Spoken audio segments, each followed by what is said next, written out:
I woke up that morning expecting very little, which is probably the saddest part. No grand gestures, no surprise party, not even a gift. I knew better than to hope for those things. But I thought maybe, just maybe, someone would remember.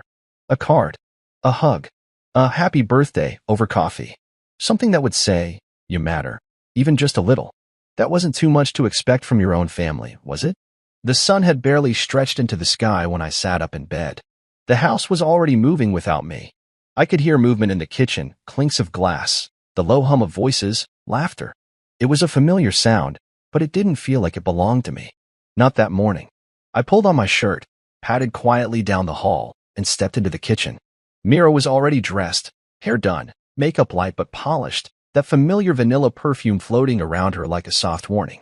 She stood near the island counter packing snacks into a cooler, protein bars, fruit slices, bottled water. "Morning," I said, my voice scratchy from sleep. She looked up briefly, then back down at the bags. "Morning. Coffee's fresh." No kiss. No smile. Not even a glance that held weight. I walked to the coffee maker in silence, poured a cup, and leaned against the sink. That's when I noticed the fishing rods lined up by the door. Coolers packed. Foldable chairs stacked like puzzle pieces. A bag of ice melting slowly in a bucket on the floor. Zara appeared from around the corner, brushing her thick curls into a ponytail. She didn't even see me at first. "Zara," I said. She paused, startled. "You're up early." "Oh, hey, Dad." "Yeah, Uncle Aaron's picking us up." "He's already on the way," she said quickly. "I need to find my hat." She disappeared again, and I stood there, coffee in hand, feeling like a stranger in my own house. Something in my chest tightened. I turned to Mira, trying to sound casual. "Fishing trips today?" She didn't even pause what she was doing. "Yeah, you know how Aaron is. Won't wait for anyone. We've been planning it for weeks."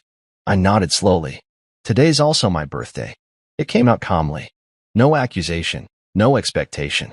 Just a reminder, a statement of fact that shouldn't have been necessary. Mira stopped for half a second, looked at me with mild surprise, and then went right back to zipping up the cooler. "Oh, right. Happy birthday." She said it like a passing comment, like saying nice weather today.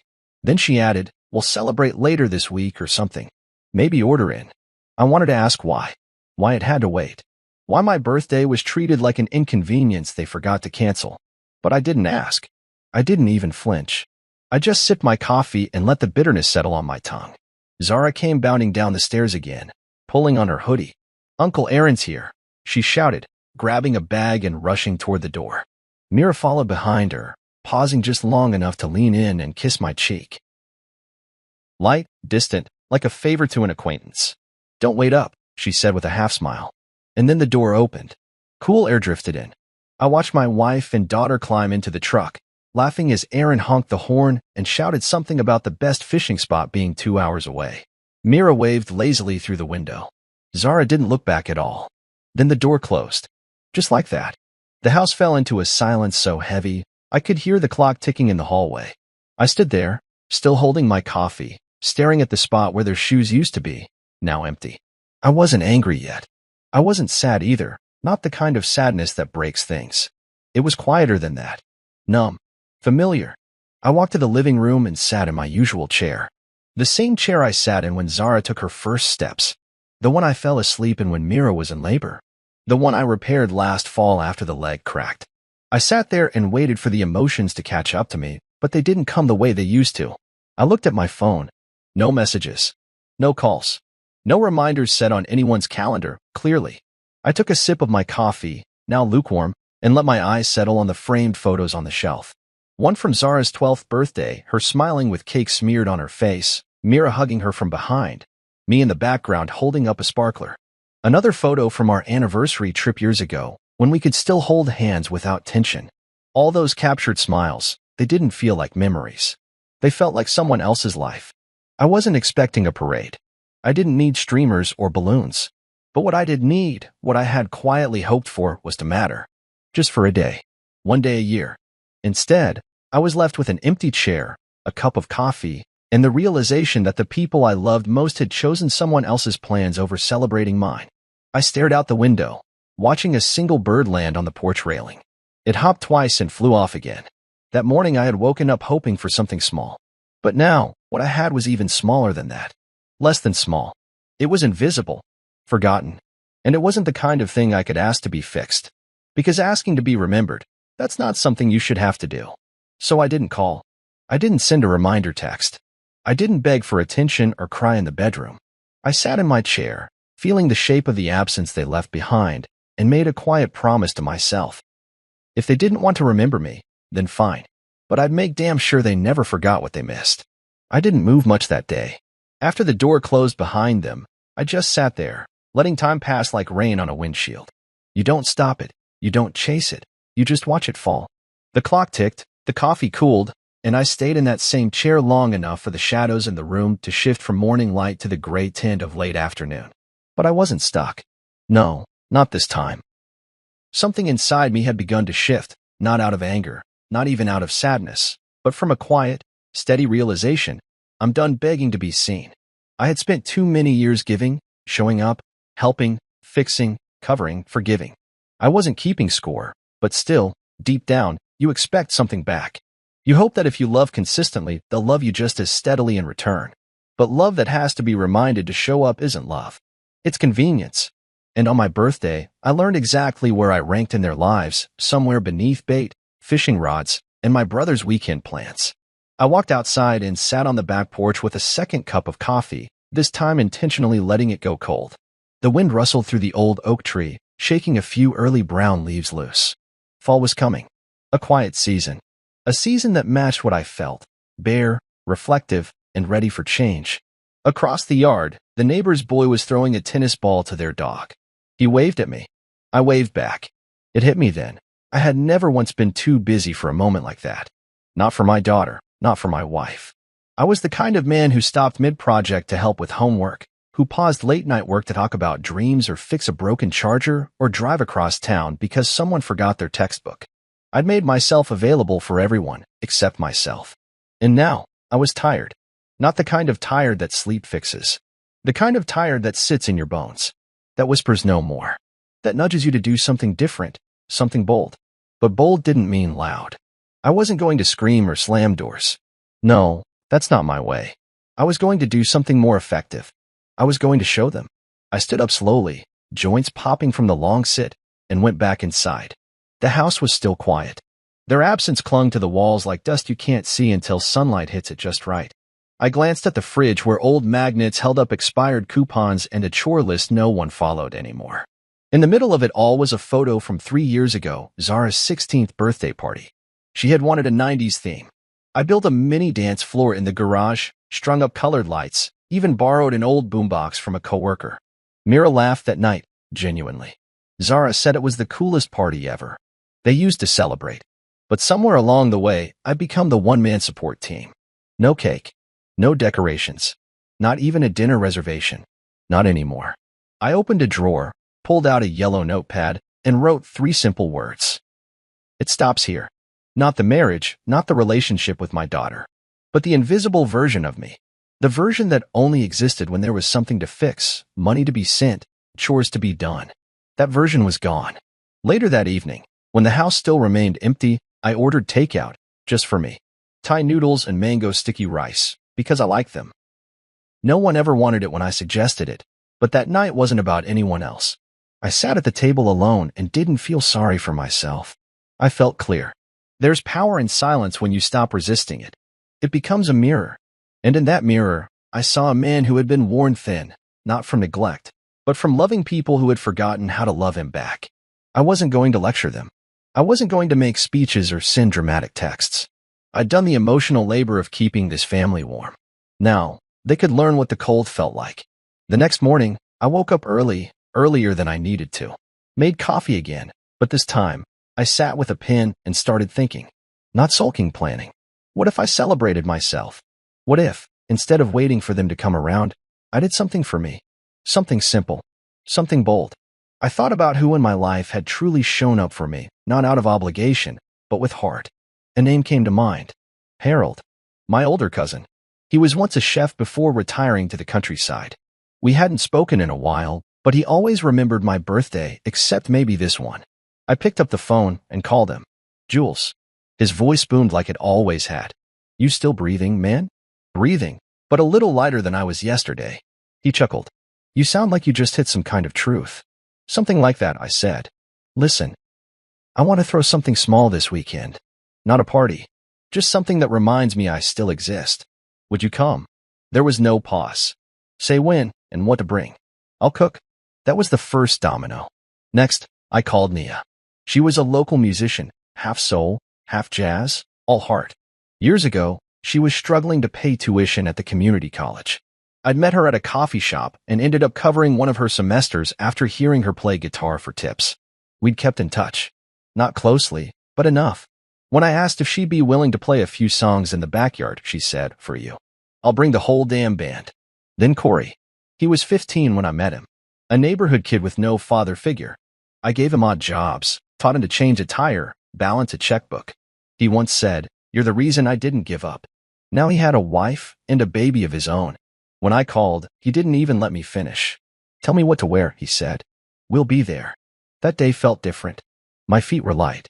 My chest didn't carry the same weight. I didn't need a crowd. I just needed truth. I needed presence. And this time, I was choosing who I let into my space. No more fishing trips where I'm the forgotten name. No more watching my daughter celebrate everyone but me. No more pretending. It wasn't revenge. It was restoration.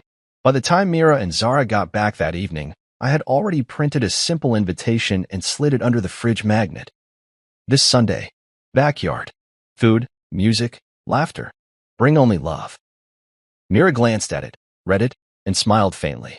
Oh, whose event is that? I looked her in the eyes for the first time in days. Mine. Then I walked away. The house felt oddly cooperative that week. Mira didn't question the invitation on the fridge. Zara barely looked in my direction. I wasn't surprised. It had always been like this. The moment I stopped talking, they stopped noticing. That used to bother me. Used to dig somewhere deep in my ribs and settle like a dull ache. But now? Now I felt something else entirely. Focus. Control. I had been invisible in this house for so long that when I finally started making quiet plans, no one even blinked. And that was perfect. I wasn't planning a spectacle. I wasn't trying to prove a point. This wasn't about fireworks and revenge. This was about presence. Reclaiming it. For once, doing something just for me without waiting for permission, without checking if it fit into anyone else's schedule. I was done living like a placeholder. Tuesday morning, after they left, Mira to her job at the architecture firm, Zara to her final year of high school, I cleared the living room, pushed the couch to the side, rolled up the rug, and dusted off the boxes I hadn't touched since I thought dreams were still allowed. In the back of the hall closet, I found the old camera gear, tripod, lenses, a Canon I hadn't touched since Zara was 12. I used to take pictures for fun. Portraits, landscapes, little moments that felt like they deserved to live forever. But somewhere in the shuffle of bills, breakdowns, and busy lives, that part of me got shelved. Not this time. I tested the battery. Still charged. I plugged in the SD card, pointed it toward the open backyard door, and hit record. I wanted this Sunday to be more than a gathering. I wanted it to live on in color, and sound, and memory. I was tired of the important things in my life disappearing without proof they ever mattered. Next came the phone calls. I called Harold again, this time to ask if he could bring his signature jerk chicken and maybe, if he wasn't too busy, the potato salad that had ruined family cookouts for every other aunt and uncle. He laughed. I'll bring both. Might even wear that ridiculous chef's hat, too. I smiled. Do that. It always made you look 10 pounds wiser. He chuckled. Jules, I haven't cooked for a man who actually deserves it in years. You better wear something nice. Then Nia. Acoustic or full amp? She asked when I told her about the backyard. Just the guitar, I said. Keep it soft. Keep it simple. You sure? I got a drummer who owes me a favor. I paused. Bring him. Let's make some noise after all. The last call I made that day was to Corey. Bring the baby? He asked. Only if she's in the mood to smile. She always is. There was something comforting about those 3 calls. Not just because they said yes, but because none of them asked why. They didn't need to. These were the kind of people who had watched me go quiet over the years. They'd noticed when I started fading out of my own celebrations. Maybe they didn't say anything then, but they were saying something now. Loud and clear. By Thursday, I had borrowed a few folding chairs from the community center and dug out the old string lights from the garage. I cleaned the grill, swept the back deck, and trimmed the wild edges of the lawn with a kind of energy I hadn't felt in years. I didn't tell Mira a thing. Not because I wanted to hide it, but because I didn't know her the details. If she noticed me dragging chairs and scrubbing the patio, she didn't say a word. If she heard me humming while I tested the speaker system, she didn't ask what was coming. Maybe she didn't care. Or maybe, deep down, she assumed it had nothing to do with her. I didn't correct her. Friday night, Zara asked if she could borrow my car on Sunday. I looked at her calmly. Not Sunday. She furrowed her brow. Why not? Because I'm hosting something that day, I replied. Oh, she said. Is it, like a barbecue? Something like that. She paused. Should I tell Mom? If you want. She nodded but didn't ask to join. And I didn't invite her. Not out of pettiness, but because real invitations are built on presence. If you haven't been present, you don't get a front row seat. Saturday, I stayed quiet again. Focused. I tested the camera angles. Practiced with the lighting.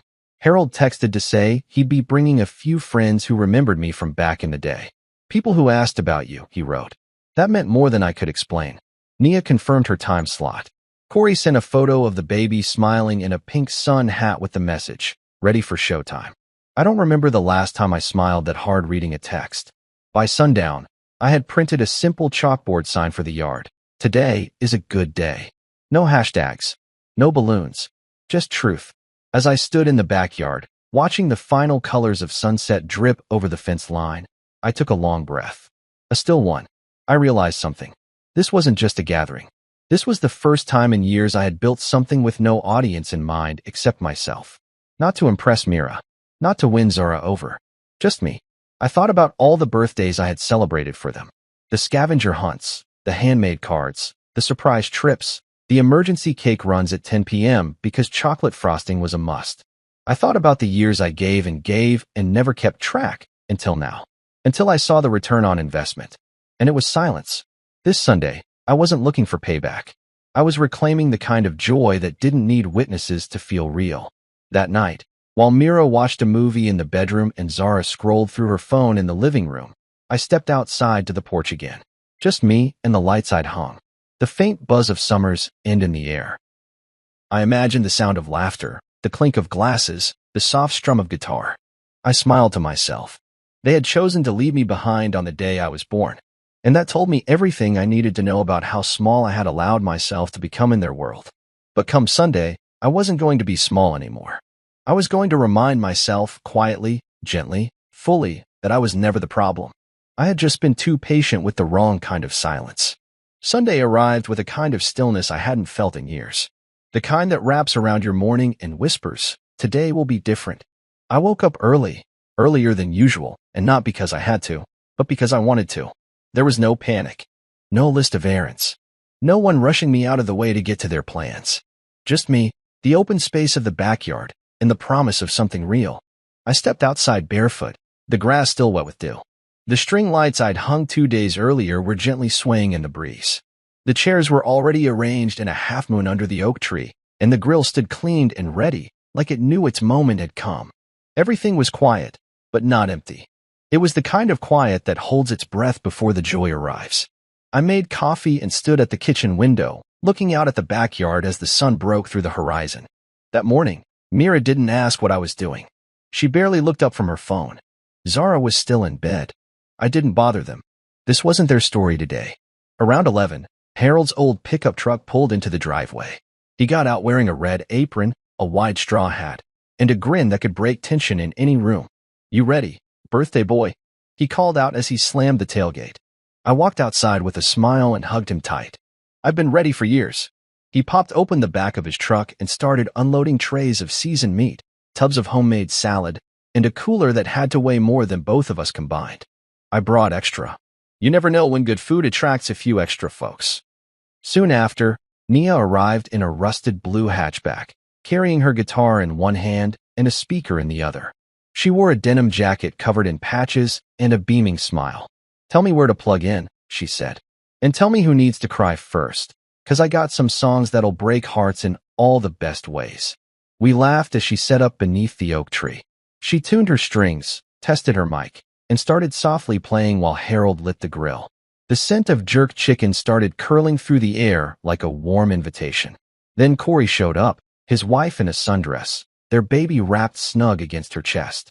He looked around the yard with a slow, thoughtful smile. "Man," he said, shaking my hand. "This feels good. It feels like something." I nodded. "It is." Within the hour, more people showed up, faces from different parts of my life. A coworker I hadn't seen in a decade. A neighbor who once called me, the guy who helps everyone and asks nothing. Even my barber, Dean, came by with his teenage son and a bottle of apple cider. Every one of them brought something: food, drinks, old stories. But more than that, they brought presents. And that's what made it beautiful. It wasn't loud. It wasn't chaotic. There were no bouncing castles or Instagram backdrops or theme napkins. Just conversation, connection, and warmth. Music filled the background as laughter rose in pockets across the yard. People passed plates. Children played with bubbles. Someone's toddler tried to hug my leg and then waddled away. Harold handed me a paper plate stacked with food and said, "You know what this is? This is love made visible." He was right, because for the first time in what felt like forever, I was surrounded by people who weren't there for obligation or status or appearances. They were there because they wanted to be. At some point in the afternoon, Nia stood in the center of the yard with her guitar and said, "I'm dedicating this one to Jules, the man who doesn't just give quietly, but listens loud." She played an old Sam Cooke song, "A Change Is Gonna Come." The moment her voice hit that first note, I closed my eyes. I let the sun kiss my face, and I felt something shift inside me. Not sadness, not nostalgia, peace. For those 3 minutes, I wasn't a forgotten husband. I wasn't an ignored father. I wasn't a man waiting to be acknowledged. I was just alive. After the song, Corey raised a toast with a red plastic cup. To Jules, the man who never missed a moment, even when people stopped noticing. Everyone raised their cups and echoed, "To Jules." I blinked quickly to clear the tears threatening to fall. But I didn't hide them. I let them sit there, proof that I was still capable of being moved, still capable of feeling. Throughout the day, I moved slowly, intentionally. I checked on everyone. I laughed. I took photos. I captured hugs, danced steps, and even the baby's quiet nap under the tree. The camera clicked steadily, as if it, too, wanted to remember what real joy looked like. Later in the afternoon, I noticed something. Myra's car was gone. Zara wasn't home either. I hadn't heard a word from either of them all day. Not a message. Not a call. Not even a look from the window. Maybe they didn't want to be around all this. Maybe they were too busy. Or maybe, just maybe, they thought I wouldn't go through with it. But I had. And that made all the difference. Because this day wasn't about who didn't show up. It was about who did. As dusk settled in, people began to leave, one by one. Each goodbye came with a hug, a thank you, a "don't wait so long next time." They left behind plates scraped clean, footprints in the grass, and memories that refused to fade. Nia packed up her guitar and kissed my cheek. "Next year, same time?" I nodded. "Every year from now on." Harold slapped my back. "You ever forget who you are, you call me. I'll remind you." Corey lingered last. He looked around at the now quiet yard and said, "You're not alone, Jules. You never were. But sometimes we all need a day like this to remember." After they left, I stood alone in the backyard, looking up at the sky. The string lights buzzed gently above me. The grill was cold. The chairs were empty, but my heart wasn't. And as I turned to go inside, I glanced at the camera one last time. The red light was still blinking, recording every second of a day my wife and daughter had chosen to miss. A day filled with real laughter, real love, real presence. A day I would never let them forget. That night, after the last guest left and the stars began to scatter across the sky, I stood at the kitchen sink rinsing off serving spoons still warm with the scent of Harold's cooking. My hands moved slowly, deliberately. I wasn't rushing. There was no tension in my shoulders, no tightness behind my eyes. Just the quiet after a day that reminded me what being seen truly felt like. The string lights still twinkled outside through the kitchen window, casting little reflections against the glass like echoes of the laughter that had filled the yard only hours before. I smiled without forcing it. For once, it didn't feel like I was carrying everyone else's happiness on my back. I looked around the kitchen, the same space that had felt cold and dismissive just a week earlier. It felt different now. Not because anyone had done anything, but because I had. I dried my hands, walked to the living room, and dropped gently into the couch, camera in hand. I scrolled through the videos I'd captured throughout the day. Faces frozen mid-laugh. Hugs caught in motion. The moment Nia sang and everyone went quiet.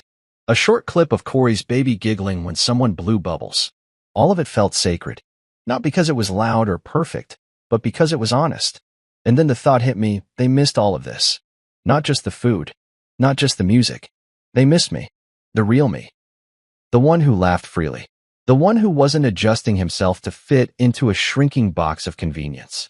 They had missed the version of me that came alive when I was finally surrounded by people who gave, not out of duty, but out of love. It wasn't anger that settled into my chest. It was clarity. They chose not to ask how my birthday went. They didn't peek into the backyard once, even with music floating through the air. Not even curiosity brought them out.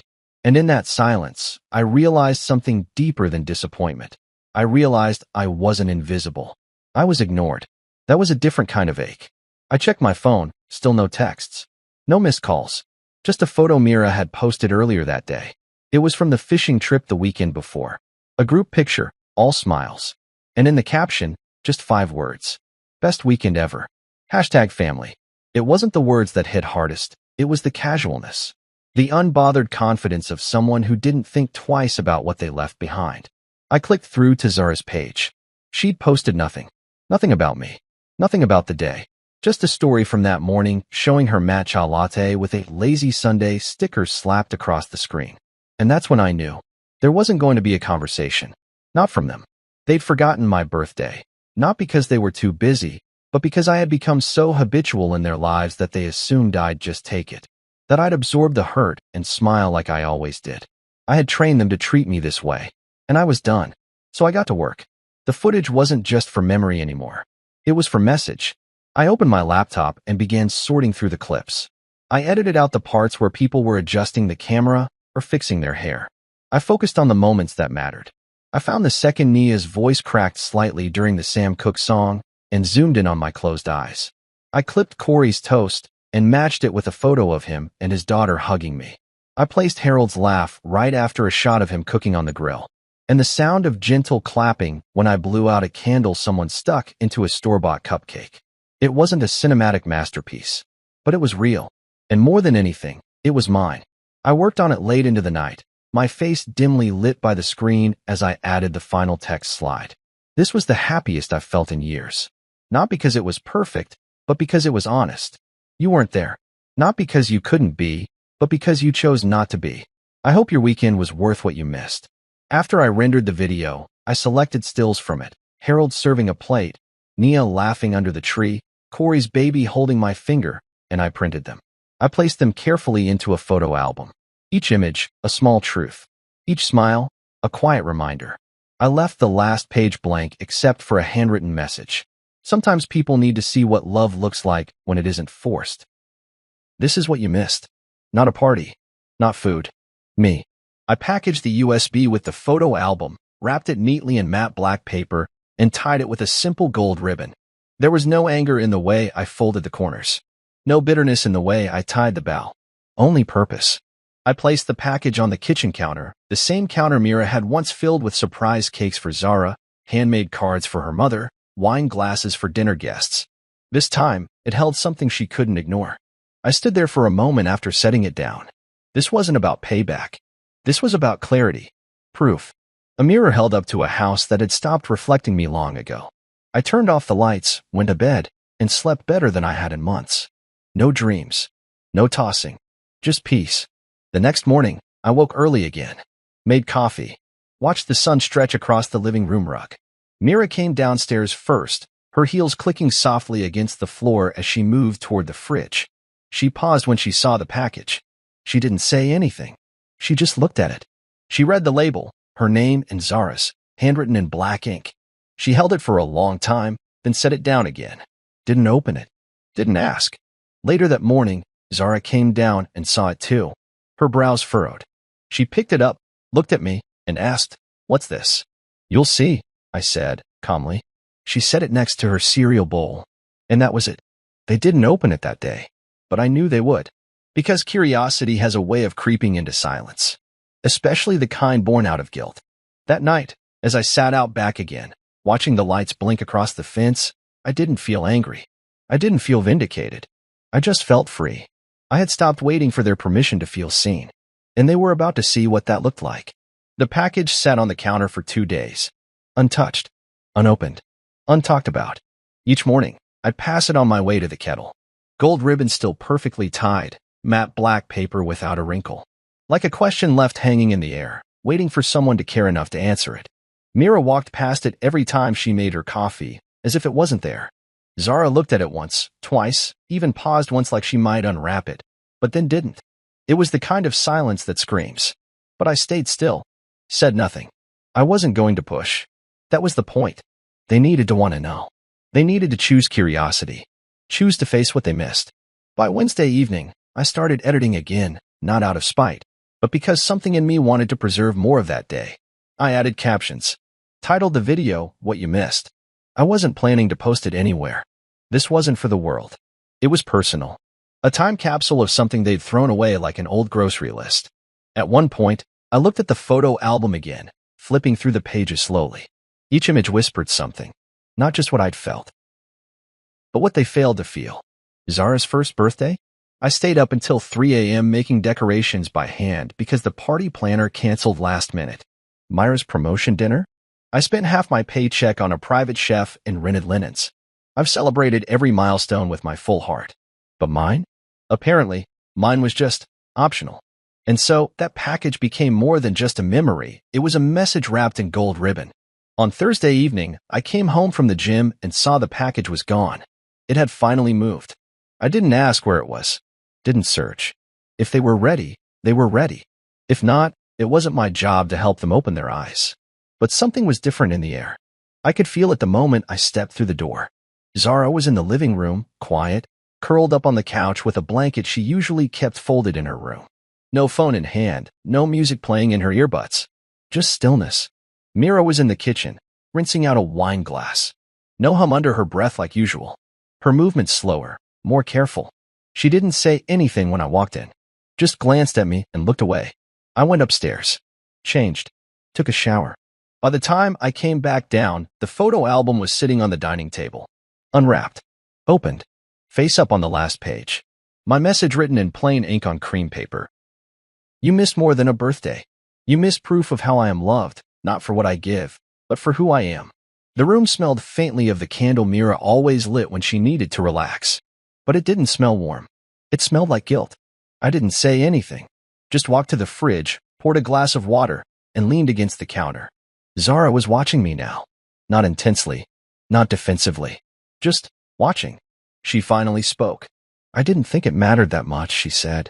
Her voice was soft, like someone who realized too late that their words had consequences. I sipped my water. It didn't matter to you. That's different. She blinked and looked down.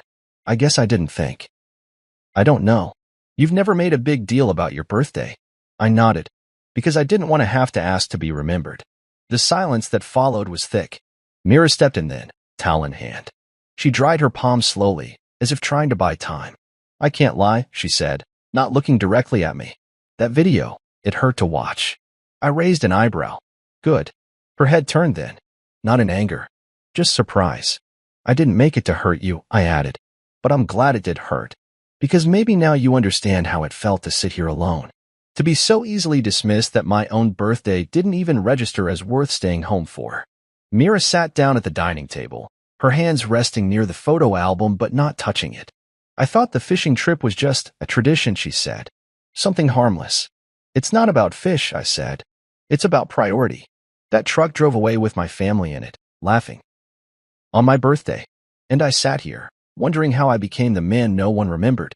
Zara whispered, I'm sorry, Dad. Her eyes were wet now, blinking fast like she didn't want me to see them shimmer. But I saw, and I believed her. Still, I didn't rush toward forgiveness. That's not how healing works. I'm not angry anymore, I said. But I'm not the same either. Mira looked up. What do you mean? I mean I stopped waiting. Waiting to be noticed. Waiting to be loved out loud. I've been walking on eggshells in this house, trying not to make anyone uncomfortable, while shrinking smaller and smaller. That ends now. Zara looked down again. Mira sighed. Is this the part where you leave us? I laughed. Not bitterly. Just briefly. I'm not leaving. But I'm not begging either. I turned to Zara. You're almost an adult now. Old enough to know that love isn't just something you feel. It's something you show. She nodded slowly. I get it now. Good, I said. Because that day in the backyard? That wasn't just a party. That was a mirror. A reflection of what love looks like when people choose you. I took the photo album and placed it back in its wrapping, careful and quiet. Then I looked at both of them. You two chose to miss that. And I'm not going to forget it overnight. You shouldn't either. They said nothing. They didn't have to. Their faces, especially Zara's, said everything. That night, I went to bed early. No long talks. No dramatic music swelling in the background. Just a quiet understanding in the air. They had finally opened the package. And now, they had to live with what was inside. Not because I wanted to punish them, but because they needed to feel the absence I'd felt all year condensed into one unforgettable day. The days that followed were strange, not in an obvious, dramatic way, but in the quiet, awkward shuffle of people trying to undo something that couldn't be undone. Zara wasn't as loud as usual. The music that used to leak from under her door disappeared. She'd pass by me in the hallway and hesitate, like she wanted to say something but couldn't find the words. I let her have her silence. Let her sit with it. I had no interest in forcing her to speak. Mira, on the other hand, tried to carry on as if things were normal. She still packed her lunch in the mornings, still kissed me on the cheek before heading to work, but there was hesitation now. Her kiss didn't land the way it used to. It hovered, like she wasn't sure she still had permission. That was the thing no one told you about distance. It didn't always announce itself with doors slamming or voices raised. Sometimes it came in the form of a quiet cup placed gently on a table. A missed question. An avoided gaze. That Wednesday evening, Mira came home with grocery bags. Inside were my favorite things, stuff she hadn't bought in months. The same brand of coffee I always mentioned but never requested. That mango yogurt I used to eat every morning before they started buying low-fat vanilla because it was healthier. Small things, but noticeable. She placed them gently on the counter and lingered a moment. I figured, you might want these, she said softly. I nodded. Thanks. That was it. No apology. No long explanation. Just a gesture. The next night, Zara knocked on my door. Not burst in. Not shouted from the stairs. She knocked. Hey, she said when I opened. Can I come in? I stepped aside and let her. She stood awkwardly near the window, picking at the hem of her hoodie. I read your note again, she began. The one in the album. I waited. I didn't realize you felt that way, she said. Like we didn't see you. I looked at her. Because you didn't. She nodded. I know. And I think I was just used to you being there. Always. For everything. I didn't even think about how it felt from your side. Her voice cracked at the end, like it surprised even her.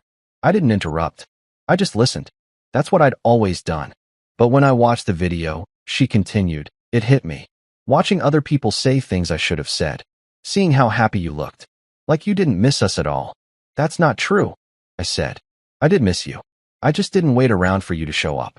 Tears welled in her eyes. I'm sorry, Dad. I stood for a moment, unsure of how much to give. Then I stepped forward and pulled her into a hug. Her shoulders shook as she cried into my shirt. I'm so sorry, she whispered again. I didn't say it was okay, because it wasn't. But I held her.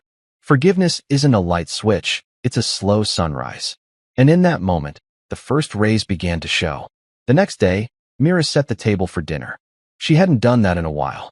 Usually, we ate on separate schedules. Zara in front of the TV, Mira at her desk, me somewhere between cleaning up and answering work emails. But that evening, she lit a small candle and placed plates in. Halfway through the meal, Mira cleared her throat. I don't know how to fix what we did, she said quietly. I don't even know if it's fixable. But I need you to know, I saw you in that video. Really saw you. And I didn't like what I saw in myself. I met her gaze. Then don't unsee it. She nodded slowly. I won't. We didn't finish our wine. We didn't hold hands across the table. There was no cinematic closure. Just honesty. And honesty was enough. That night, I walked past Zara's room. Her door was open. She was lying on her bed, a notebook in her lap. Good night, Dad, she said before I could speak. Good night, I replied. The next morning, there was a card on my nightstand. Handwritten. Dear Dad. I know this is late. Really late. But I still wanted to say it. Happy birthday. You mean more to me than I ever said out loud. I love you. Zara. I ran my hand over the ink like it might smudge if I held on too long. I folded it neatly and placed it inside the photo album, right next to the last page. Late love is still love. That weekend, I was in the garage fixing an old shelf when Mira came in. She watched me for a while before speaking. Do you want to talk? About us. I paused, set down the drill, and wiped my hands on a rag. I think we've said enough for now, I said. What matters is what happens next. She nodded. I'd like to rebuild. If you're willing. I thought about it. About the years of small slights, quiet disappointments, the growing gap that started as a hairline crack and widened with every unspoken feeling. I'm not interested in rebuilding the same house, I said. But maybe we can build something better. It wasn't a yes, but it wasn't a no either. And she understood that. The days that followed were softer. Not perfect, but softer. She didn't force closeness. Zara didn't try to erase what had happened. Instead, they showed up in the little things. Zara washed the dishes without being asked. Mira left sticky notes on the fridge with little reminders. Don't forget your coffee. You matter. I didn't respond to each gesture, but I noticed them. That was the point, after all. Not every reaction needed words. Some reactions were quiet, but deep, lasting. They had opened the package. Now they were learning to live with what it revealed. And though the wound was still healing, I no longer felt like a man screaming into a void. I was a man being heard. And that made all the difference. Guilt has a strange smell. It doesn't arrive like smoke or sweat. It seeps into a room like warm air after a storm. You can't always see it. You don't hear it coming. But it wraps around you, lingers in the corners, makes the air just a little harder to breathe. That's what the house felt like in the weeks that followed. Mira tried, in her own way, to make things right. Not loudly, not dramatically, but through gestures. A warm meal left out when I got home late, folded laundry I hadn't asked for, lingering looks that tried to speak on her behalf. But I didn't rush toward those offerings. I didn't respond with old habits. Something in me had shifted permanently. I wasn't angry. I wasn't even distant. I was simply no longer chasing a place at the table that should have always been mine. One night, a Thursday, she came home with a cake. No special occasion. Just a plain chocolate cake in a white box. I know it's not your birthday anymore, she said, setting it gently on the counter, but I never got you one. So, her voice trailed off. I looked at it, round, small, neatly iced. No candles, no inscription, just cake. I appreciate it, I said. She nodded. Would you like a slice? I'm not really in the mood for sweets, I answered. She stood there a moment longer, then carefully closed the box again. She wasn't hurt, not outwardly, but her eyes gave something away. A flicker of recognition. This is what it feels like to be unseen. Not maliciously. Just softly forgotten. Like dust settling on something you didn't even realize you cared about until it's too late. Zara, too, started acting differently. More present. More cautious. She'd check in with me at odd times. When I was mowing the lawn. When I came home from the store. Even once while I was fixing the garage light. You okay, Dad? She'd ask. Yeah, I'd say. Why? No reason. Just checking.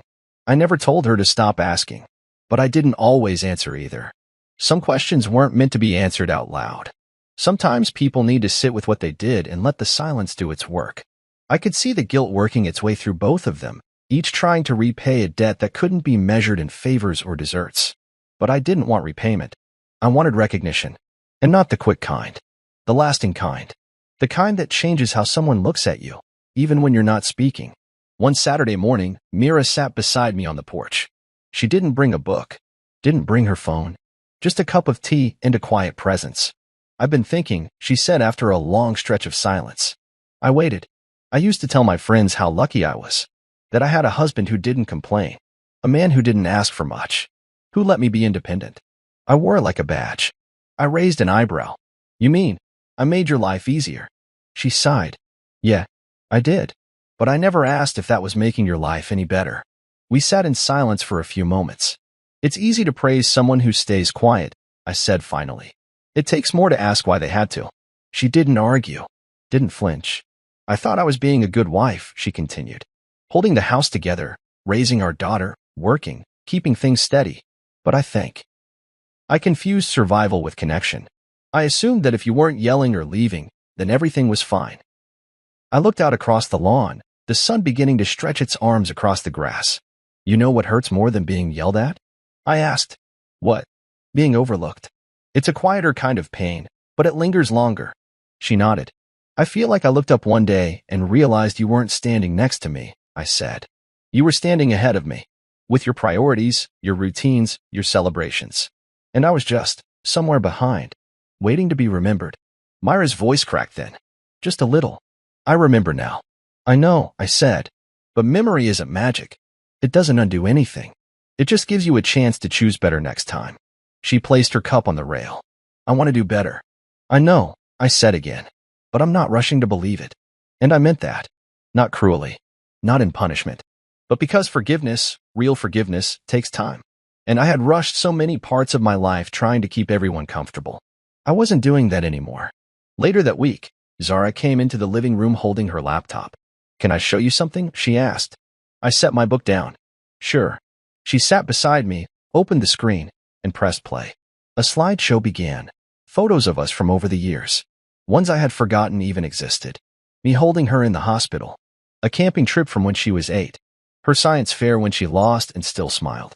At the end of the video, a black screen with white text appeared.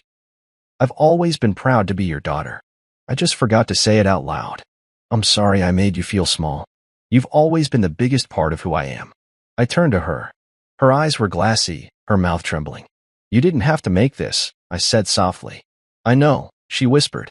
But I needed to. We sat together for a while. Not crying. Just breathing. The guilt in the house had settled into something softer now. Less of a fog, more of a blanket. Not weighing us down, but covering what had been exposed. It would take time. Maybe a lot of time.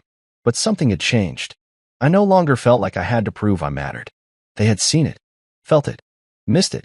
And now, they were learning how not to miss it again. It didn't happen all at once, the shift in me. There wasn't some lightning bolt or single moment where I suddenly declared, I'm different now. No. It crept in slowly, quietly, like a tide that rises while your back is turned. One day, I simply stopped waiting for the house to feel like home. And I started creating one somewhere else.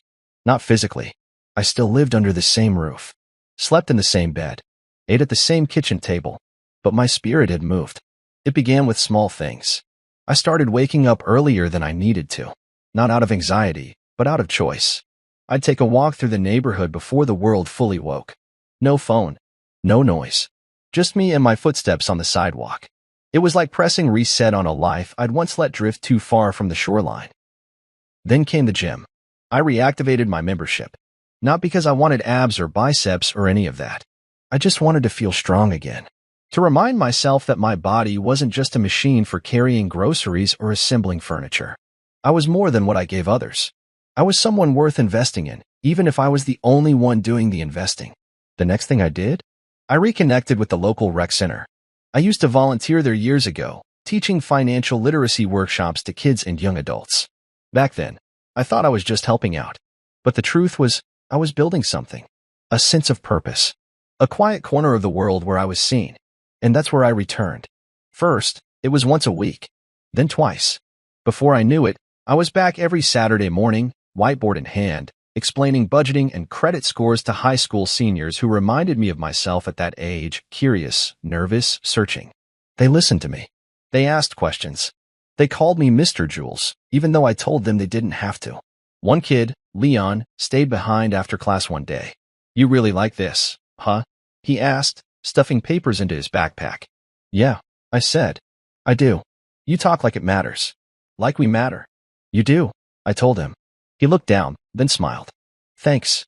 That smile stuck with me for days. It was the kind of expression I used to wait for from my daughter. The kind that says, I see you. I hear you. You made a difference. Funny thing is, I wasn't chasing that anymore, not from Zara, not from Mira. And maybe that's why the shift was happening so naturally. Because for the first time, I wasn't doing things to be noticed. I was doing them because they made me feel alive. Nia invited me to another open mic night. I almost said no out of habit, but I stopped myself.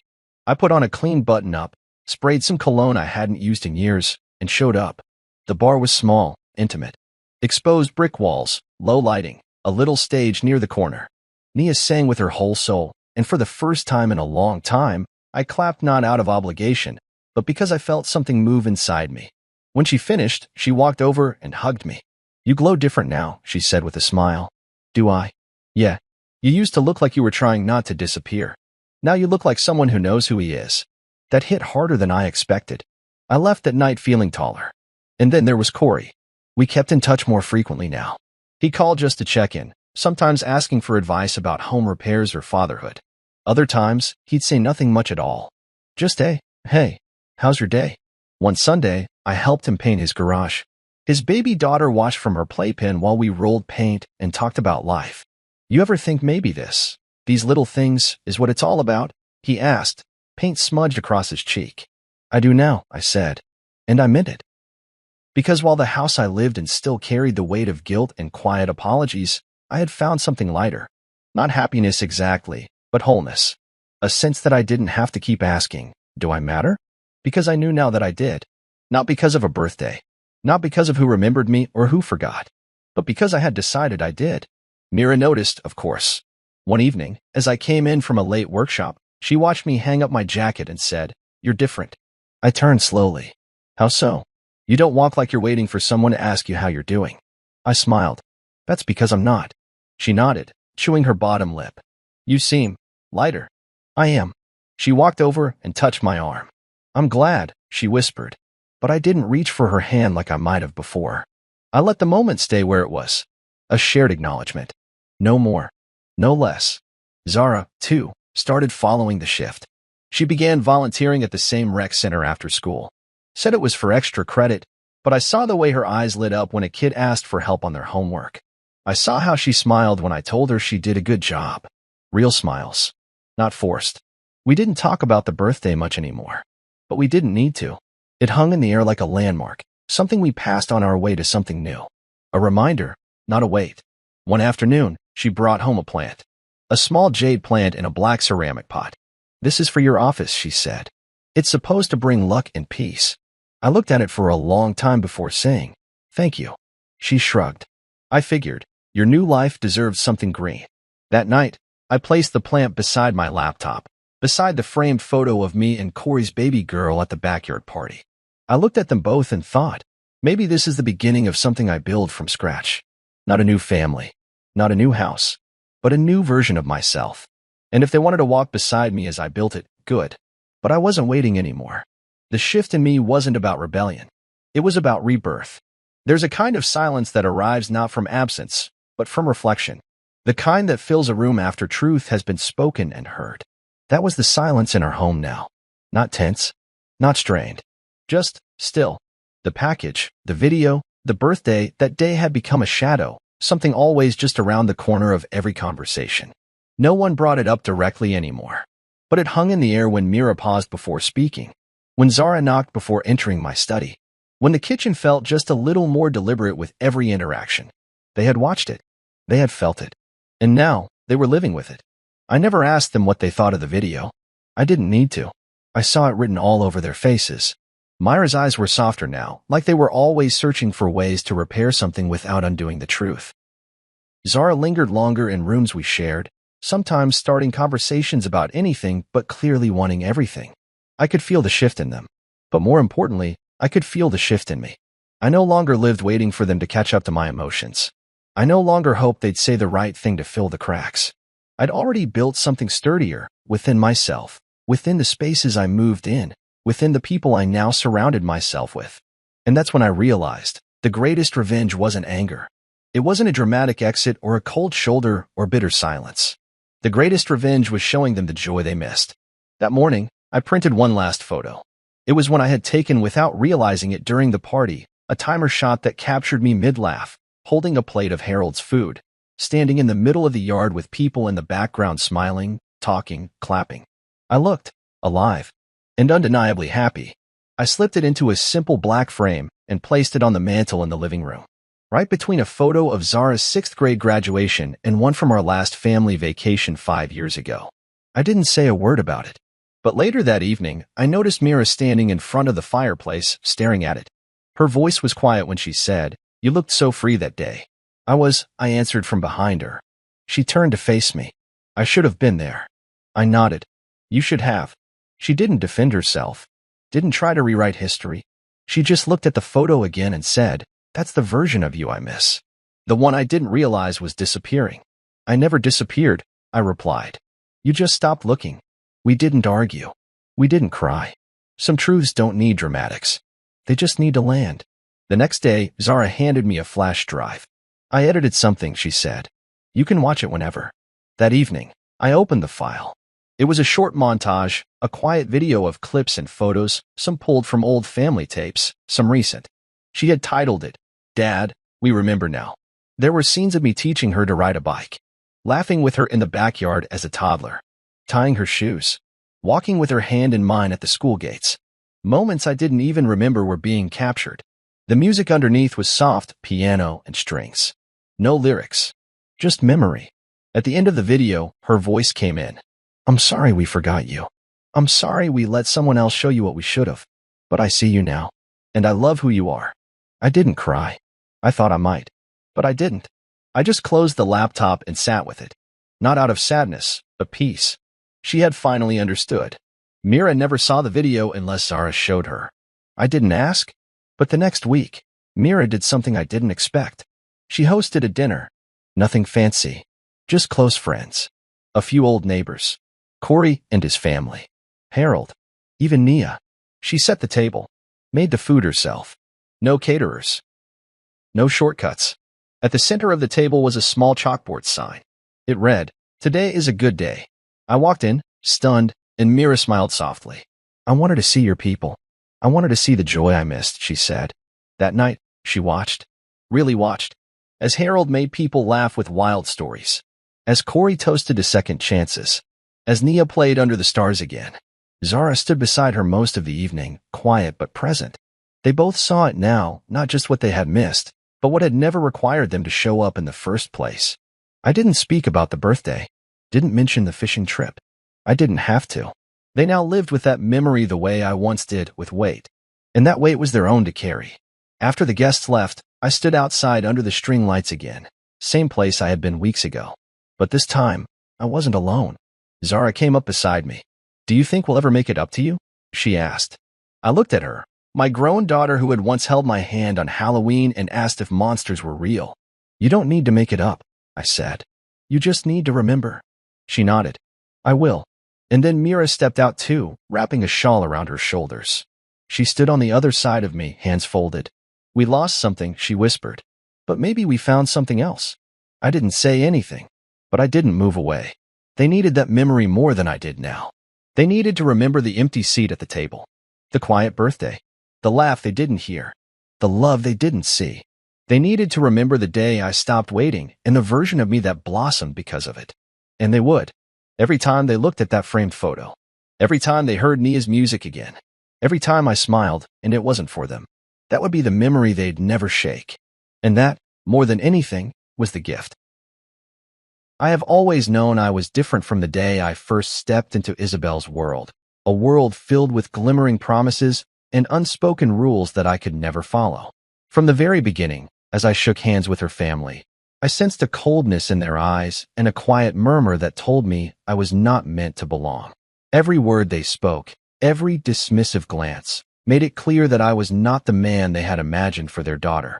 I was not wealthy enough, not successful enough, and certainly not the man who fit into their grand design of prestige. Even as I smiled and nodded in polite agreement, a deep ache grew inside me. I loved Isabel with all that I had, so I swallowed every barb and every slight, hoping that love might one day prove stronger than their contempt. I remember the day when Sophia, Isabel's sister, announced her engagement to Ryan Stanford, a name that echoed power and success in every conversation. As she spoke of grand celebrations and glamorous future plans, I felt a sinking feeling, knowing that my place at these events was never to be more than a token presence. I was to be the quiet, invisible man in the background, left to witness the grandeur that was reserved for those born into privilege. With each passing moment at family gatherings, I felt more like a shadow flitting through corridors of laughter and extravagant chatter. I sat at the dinner table, trying to catch a glimpse of a warm smile or a kind word from anyone who might see beyond the surface. Yet, all I received were sidelong looks and whispered comments that I could only guess meant that I was not enough. I struggled to understand why my heart, so full of genuine love for Isabel, could not mend the growing rift between me and her family. Their world revolved around wealth and status, and I was an unwelcome guest in every conversation about money, achievements, and the lineage that defined them. I recall the long hours I spent trying to prove myself, offering help with small tasks and attempting to join discussions, only to be met with silence or polite, empty reassurances.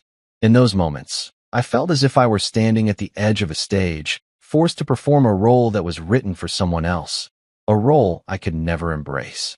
As I left yet another event filled with forced smiles and strained pleasantries, the weight of rejection pressed down on me like a heavy shroud. The more I tried to fit into their perfect picture, the more I realized that I was losing myself in a maze of expectations and unyielding standards. My heart ached not just for acceptance, but for the simple truth that I deserved respect for who I truly was. I began to question every sacrifice I had made, every time I had muted my voice to avoid conflict. The pain of being constantly sidelined in a family that claimed to be united was a wound that cut deeper than any physical blow. It was in the quiet of the night, when the world outside seemed indifferent to my sorrow, that I started to see the bitter truth. I was an outcast in my own marriage. The love I had clung to was now entangled with the harsh reality of isolation, and I could no longer ignore the gnawing emptiness that had become my constant companion. In that silent darkness, I vowed that I would no longer allow myself to be diminished by those who valued status over love, and I began to wonder if one day I might find a place where my true self would be celebrated, not condemned. From the moment I realized that the wedding plans were unfolding with an opulence I could only dream of, I felt a cold distance between myself and the family I had tried so hard to join. Every detail, from the grandeur of the ballroom to the exquisite floral arrangements that whispered luxury at every turn, was planned by Eleanor with a meticulous hand that left no room for my input. I sat quietly at the table while her voice filled the room with decisions and deadlines, and I felt invisible as conversations swirled around budgets and design choices that were never meant for my humble opinion. I remember that night vividly when, over a dinner that was more about power than food, Eleanor turned to me with a calculating smile. Her words, though softly spoken, cut through the clamor of the meal. "Oh, and we need an extra contribution from you for the reception," she said, her tone light, but laced with an unspoken reminder of my place in this intricate plan. I looked over to Isabel, hoping that her eyes would speak a word of support or perhaps an apology for my discomfort. Instead, I saw her quietly absorbed in her meal, her face giving away nothing of the turmoil I felt inside. There was a strange helplessness that overtook me, a feeling that I was merely a tool to be used in achieving a perfect event, not a husband whose opinions mattered. I fumbled for my wallet, my hand trembling as I retrieved the card that I had worked so hard to earn. Tossing it onto the table as if to complete a ritual of sacrifice, I said in a low voice, "Take whatever you need." But rather than a word of thanks, I was met with a smirk that seemed to say I was good only for empty gestures. "Good. At least you're useful for something," Eleanor remarked, her tone dripping with an air of superiority that I had grown all too familiar with. In that moment, the dinner table transformed into a stage where my value was measured not by my heart or my efforts, but by the money I could offer. I felt the weight of every unmet expectation and every dismissive glance, and I began to wonder if my constant attempts to belong were nothing more than acts in a play where I had no part but the invisible extra. The room, filled with laughter and talk of lavish preparations, underscored my isolation as I sat silently, trying to reconcile my love for Isabel with the crushing reality of her family's indifference. I listened as the conversation moved from the minutiae of table settings to the grand vision of a day that would be remembered by all except me. The designer dress that cost more than our car was discussed with an air of inevitability, as if such extravagance was the only acceptable standard. I felt as though every detail was a reminder of my inadequacy. I tried to speak, to offer a suggestion or even a simple thought, but the words died in my throat. The more I attempted to insert myself into the discussion, the more I realized that my presence was an afterthought, a silent shadow cast by the brilliance of those around me.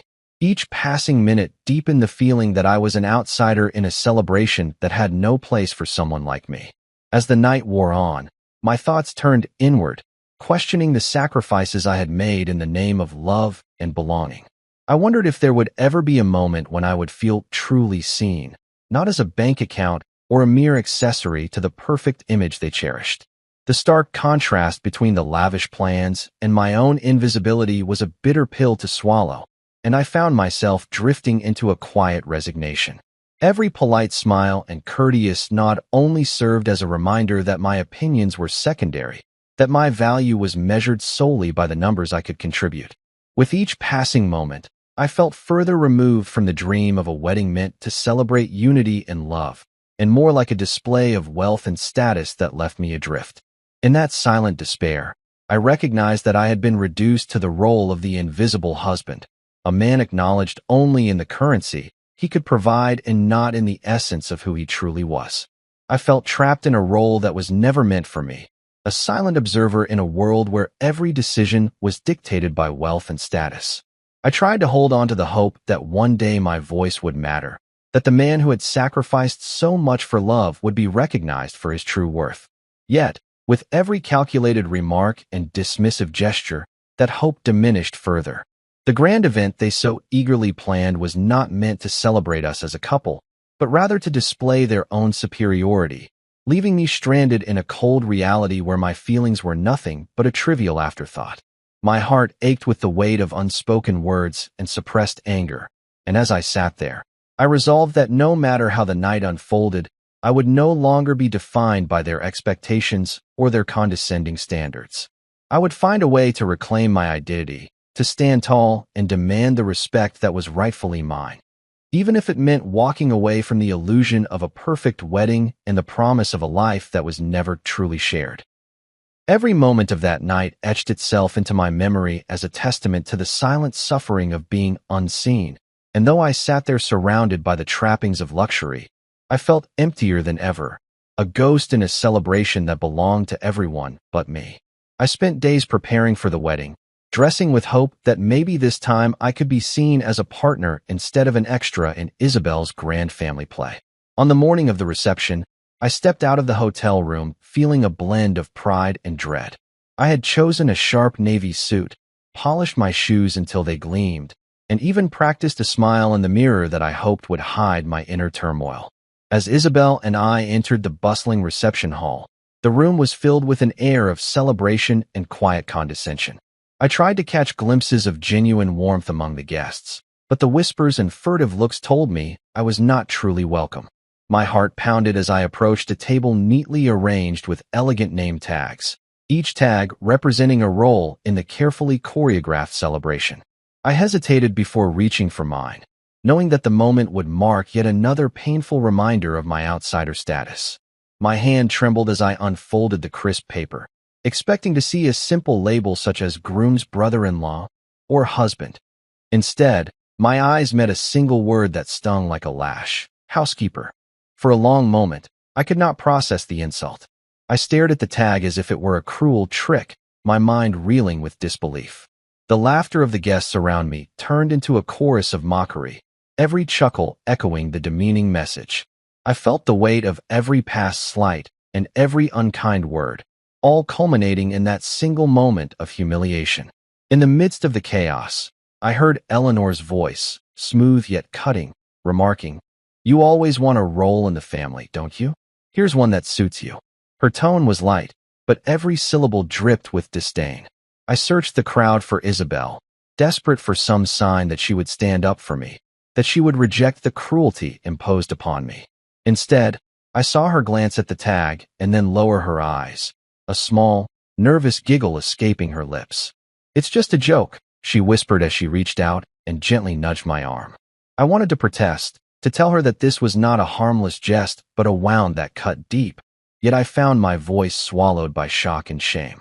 The name tag, so simple and yet so loaded, transformed the reception into a battleground where I was forced to confront every moment of rejection I had endured in this family. I tried to stand tall as I walked among the guests, but every step felt heavier than the last. I replayed the scene over and over in my head, the faces, the words, the unmistakable look of superiority that each member of the family wore as naturally as their tailored clothes. I felt smaller than I had ever felt, reduced to a role I had not chosen. The humiliation was so profound that I began to question everything: my self-worth, my love for Isabel, and the very idea of belonging in a family that could so easily discard me. I kept thinking of all the nights I had spent silently hoping that someday, somehow, I would be seen for who I truly was, a man of dignity and love, not a mere servant to someone else's ideals. Every time I closed my eyes, the word housekeeper echoed in my mind, a constant reminder that no matter how much I gave, I was never enough. In that moment, I realized that the celebration was not for love, but for the pride of a family that valued status above all else. I felt trapped in a nightmare where my identity was being erased, replaced by a label that stripped me of everything I had worked for. I stood there in silence, the noise of the party fading away as I focused on the burning sting of humiliation. The world around me blurred into a haze of laughter and whispered comments, and I knew that this was a turning point, a moment when I could no longer accept being treated as less than I deserved. The name tag was more than just a piece of paper. It was a symbol of every wound inflicted upon me by those who claimed to be family. As I slowly removed the tag from my suit, I felt a surge of resolve rising within me. I would no longer let them define who I was. I clutched the discarded paper in my hand as a token of the cruelty I had suffered, promising myself that I would find the strength to reclaim my identity and demand the respect that had been denied to me for far too long. In that instant, I realized that while the world around me celebrated a perfect illusion, I had discovered a truth that was more valuable than any fancy title, a truth that whispered I was worthy of love and honor, even if they refused to see it. I clung to my fragile composure throughout the long, ceremonial part of the day, trying to convince myself that I could bear one more night of humiliation and sneering laughter. I sat in silence, my heart heavy with the memories of endless sliding glances and whispered judgments. But as the reception began and the opulence of the setting overwhelmed me, I sensed that the night was steering toward a final, unbearable moment. The room was vast and glittering with chandeliers and polished silverware, and every guest was neatly seated at long, luxurious tables laden with gourmet dishes that looked too exquisite for someone like me. I took my assigned place beside Isabel, whose soft smile and uneasy eyes betrayed a secret she could not share with the crowd. As the evening progressed, I tried to force a smile and join in the polite chatter, even as I remained painfully aware of my exclusion from the lively exchanges and warm toasts that seemed reserved only for the true insiders. Then, amid the clinking of glasses and murmurs of admiration for the decor and food, I noticed something odd. Every plate in the banquet was overflowing with meticulously arranged food. Roasted meats, delicate hors d'oeuvres, and vibrant salads, except the plate in front of me, which remained stubbornly bare. I hesitated, glancing around to see if perhaps the omission was a mistake, a simple oversight that could be corrected with a polite word. I waved down a waiter who approached with a hesitant look. His eyes darted away as he leaned in and whispered, "I'm so sorry, sir, but I was told not to serve you." His words struck me like a sudden winter chill, and I froze, feeling the full force of rejection crash over me. Across the table, I saw Sophia's face twist into a smirk, and Eleanor's lips curled into that same cruel smile I had come to dread. The sound of soft laughter from nearby tables cut through the air like shards of glass. In that instant, my inner strength began to crumble. I could feel the anger rising inside me, a simmering pressure that had built over countless instances of being demeaned. Then, as if the final act had been written just for me, Isabel leaned over and tried to stifle her giggle. "Food is for real family, honey," she whispered, her tone mocking and devoid of remorse. Her words, combined with the blatant exclusion, shattered the last of my restrained dignity. I reached up slowly and deliberately unfastened my wedding ring, each movement laden with the weight of years spent enduring insults and neglect. With trembling fingers, I removed the symbol that had once bound me to a promise of love and unity, only to have it become a token of my disgrace. I could feel every eye in the room fix on me as I stood up, the silence in the grand hall deep and accusatory. I placed the ring carefully on the table, a silent witness to the pain and betrayal that had accumulated over time. My voice, though quivering with sorrow and anger, cut through the thick tension as I spoke. "Then I'm leaving." In that moment, Every pretense of unity and family crumbled around me. The polished floors, the glittering lights, and the soft hum of conversation all seemed to mock the emptiness I felt inside. I stepped away from the table, each stride filled with a mixture of despair and defiance, knowing that I was choosing to walk away from a life where I was valued only as a means to an end. As I moved through the crowd, I could hear the shocked whispers and see the disbelieving expressions on faces that had once belonged to my supposed family. The heavy silence of the ballroom seemed to echo the finality of my decision, as if time itself had paused to mark the end of my submission. With each step toward the exit, I felt the cumulative weight of every insult, every dismissive remark, and every moment of neglect lift from my shoulders, replaced by a burning determination to reclaim my self-worth. I left behind not just a table set for celebration, but the shattered remnants of a marriage that had never truly honored me. Outside, the cool night air embraced me like a bittersweet friend, offering a chance to breathe, to cry, and to start over without the constant reminder of my worthlessness. I walked away with a heavy heart, yet a newfound resolve that this would be the last time I allowed myself to be diminished by the cruelty of those I once called family. The ring lay forgotten on that lavish table, a symbol of promises broken and a final, silent farewell to the life I had known. I stepped out into the cold night, feeling a mix of relief and sorrow as the chill of the evening air struck me like a sudden wave. Leaving behind the chaos of the reception, I found a strange sense of freedom in that moment. Even though every step carried the weight of heartbreak and betrayal, my mind was a jumble of thoughts as I paused on the threshold, trying to steady my trembling hands and make sense of the whirlwind I had just experienced. I had walked away from a scene where I had been nothing more than a pawn in a cruel game, a man mocked and diminished in front of everyone I once called family. The night felt unusually quiet, and as I inhaled the crisp air, I thought that perhaps this was the beginning of a new chapter where I could rediscover who I truly was without the suffocating expectations of those who never saw me as equal. I hadn't even begun to process the overwhelming sense of loss when I heard footsteps behind me, a soft, measured sound that made me spin around, expecting to see Isabel rushing after me. Desperate to salvage the remnants of our marriage, I was instead confronted by an unexpected figure. Standing a few feet away in the dim glow of the streetlight was Ryan Stanford. I had only known him as the groom-to-be, a man wrapped in an aura of wealth and power, yet now his eyes held something entirely different, concern and quiet regret. He stepped forward slowly, and for a few heartbeats, neither of us spoke, as if the silence between us carried all the unspoken truths of that night. His voice broke through the silence in a soft murmur that surprised me.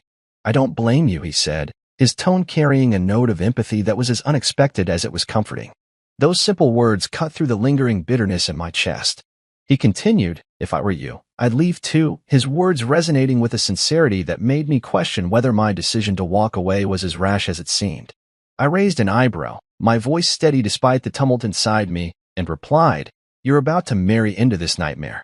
His face softened, and I could see in his eyes a mixture of sadness and resignation as he responded, "Yeah, about that." His unfinished words trailed off into the cold air, leaving me to dwell on the shared understanding that some bonds are forged not by choice, but by the weight of expectation and duty. Before we could exchange another word, the massive doors of the reception hall burst open with a resounding slam that shattered our quiet moment. Isabel emerged in a flurry of panic, her face pale and her eyes wide with regret. "Wait, we need to talk," she cried out, her voice trembling with desperation as she rushed toward us. For a brief moment, I hesitated, caught between the remnants of our past and the promise of a future where I could finally breathe freely. The sight of her, so frantic and vulnerable, stirred memories of the love we once shared, but it also reminded me of the pain and humiliation that had driven me to this very moment of defiance. I met her pleading gaze with a heavy heart, and in a voice that was both calm and resolute, I said, "We should have talked before I became the family joke." Those words, simple yet laden with years of unspoken hurt, hung in the air as the three of us stood in a tense triangle of shattered dreams and bitter truths. In that frozen instant, I realized that this encounter marked a turning point, a moment when I could no longer allow myself to be defined by the cruelty of others. The night wrapped around me like a quiet shroud, each cool breath promising that I might find a way to rebuild my life away from the toxic echoes of a failed union. As I turned to leave, the streetlights glimmered on the wet pavement, guiding me toward an uncertain future where I could reclaim my dignity. With every step, I felt the chains of humiliation and neglect fall away, replaced by a slow, burning hope that I could one day find respect and love on my own terms. The cold air whispered promises of new beginnings, and in that bittersweet moment of solitude, I resolved to walk forward, leaving behind the ghosts of a painful past and stepping into a night that, despite its chill, held the faint glow of possibility. I walked away from the scene of that disastrous reception, my heart pounding in my ears as I tried to make sense of the cruelty I had just endured. In the stillness of the night, with only the faint glow of streetlights to keep me company, I began to see clearly the painful truth I had long tried to ignore. Every slight remark, every dismissive gesture, and every condescending smile from Isabel's family had been building up to this moment of raw, undeniable clarity. I had allowed myself to be diminished, treated as an accessory in a world that valued wealth and prestige above genuine affection. Now, as I sat alone on a cold, worn bench, the memories of happier days with Isabel mingled with the bitter taste of betrayal, and I could no longer pretend that I belonged in a life dictated by others' standards. I remembered the early days of our courtship when dreams were simple and love was enough to light even the darkest corners of our future. Back then, every laugh, every shared secret, and every tender moment had promised a life built on mutual respect and understanding. But as the years passed and the influence of her family grew, those dreams were slowly eroded by a tide of condescension and judgment that left me feeling increasingly like an interloper in my own marriage. The hurt I felt was not only from the insults and the public humiliation of that wedding day. It was also the sorrow of realizing that the person I had once adored seemed to have lost sight of the values we had once shared. I could still hear the echo of her soft, hesitant voice when she tried to dismiss the cruelty with a giggle, as if it were nothing more than a harmless joke. That moment, however, rang in my ears like a death knell. As I stared up at a sky spangled with indifferent stars, I recognized that my journey towards self-respect must begin with a painful reckoning. I had spent far too long measuring my worth by the standards of a family that saw me as nothing more than a means to an end. With each passing second on that cold bench, the clarity of my realization deepened. I was no longer willing to let their narrow definitions of success and honor dictate who I was. I made a silent vow to myself that night. I would no longer seek approval from those who offered only scorn and derision. Instead, I would find a way to rebuild my life on my own terms, to rediscover the man I had been before I was forced into the shadows of their expectations. The decision did not come without fear. The path ahead was uncertain, and the idea of starting over filled me with both a quiet dread and a spark of hope. I knew that healing would be a long, arduous journey filled with doubts and setbacks. Yet, even as my heart ached from the wounds inflicted over years of neglect, a small flame of determination began to glow within me. I recalled the moment at the reception when I had removed my wedding ring, a simple act that had symbolized the end of a life steeped in humiliation. That ring, once a sign of eternal promises, had become a weight that chained me to a past I no longer wished to endure. Now, in the silence of that transformative night, I felt the stirring of something new, a budding resolve to honor myself and reclaim my identity. I recognized that the road to self-respect would require confronting not only the bitterness of external rejection, but also the internal voices that had convinced me I was unworthy. Every harsh word, every dismissive glance, had been a lesson in how far I had strayed from the truth of who I truly was. As the night deepened, I resolved to move forward, step by painful step, with the hope that one day I would find a life where my worth was acknowledged without the taint of arrogance or cruelty. In that quiet, soul-searching moment, I embraced a truth that had long been hidden beneath layers of sorrow. I deserved a life filled with respect, love, and dignity. And so, with the cold air as my witness and the silent stars above, I rose from that bench, determined to forge a future defined not by the scorn of others, but by the unwavering strength of my own heart. The fallout came crashing down faster than I ever imagined.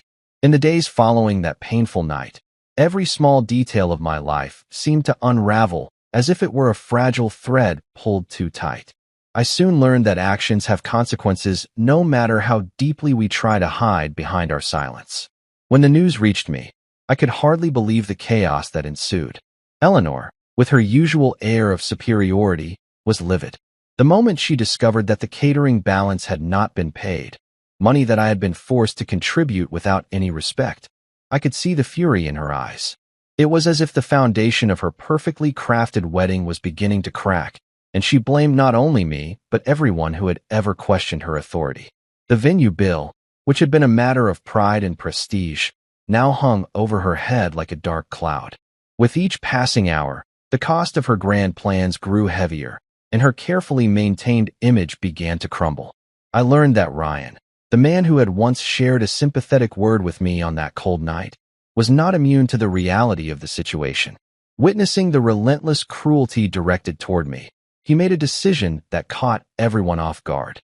In a quiet conversation that I later overheard, he told Sophia, "If they can do this to him, what's next for me?" His voice held a mix of anger and disillusionment, and soon enough, he called off the wedding. The shock of his decision rippled through the family like a tremor, exposing the deep fractures beneath their polished surface.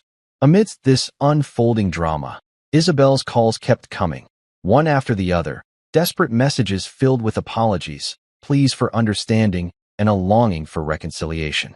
Each ring of my phone felt like a reminder of a past that I was trying to leave behind, a past where I had been defined solely by the cruelty of those I once loved. But I had made up my mind. I ignored every call, every text, choosing instead to embrace the silence that now echoed in my heart. That very night, with the weight of shattered dreams pressing down on me, I booked a modest beachfront rental far from the suffocating halls of that broken home. The decision was not made in haste. It was the culmination of months of quiet suffering, of endless nights filled with the sound of my own doubts. In that small, solitary room overlooking the vast ocean, I began to feel a strange sort of liberation. The gentle murmur of the waves outside my window reminded me that even after the fiercest storm, there is a promise of calm. I sat by the window and let my mind drift over every moment that had led me to this point. The laughter that turned to sneers, the shared moments that were tainted by unspoken judgments, and the final act of defiance that had left me standing alone in a crowded hall. I realized that I had paid a heavy price for trying to hold on to a love that was never truly mine. The financial contributions, the long hours spent trying to appease a family that never accepted me, and the countless sacrifices had all led to a moment where I was forced to confront the true cost of living in a world that measured worth in money and status. The sting of rejection, both public and personal, had transformed my view of what it meant to belong.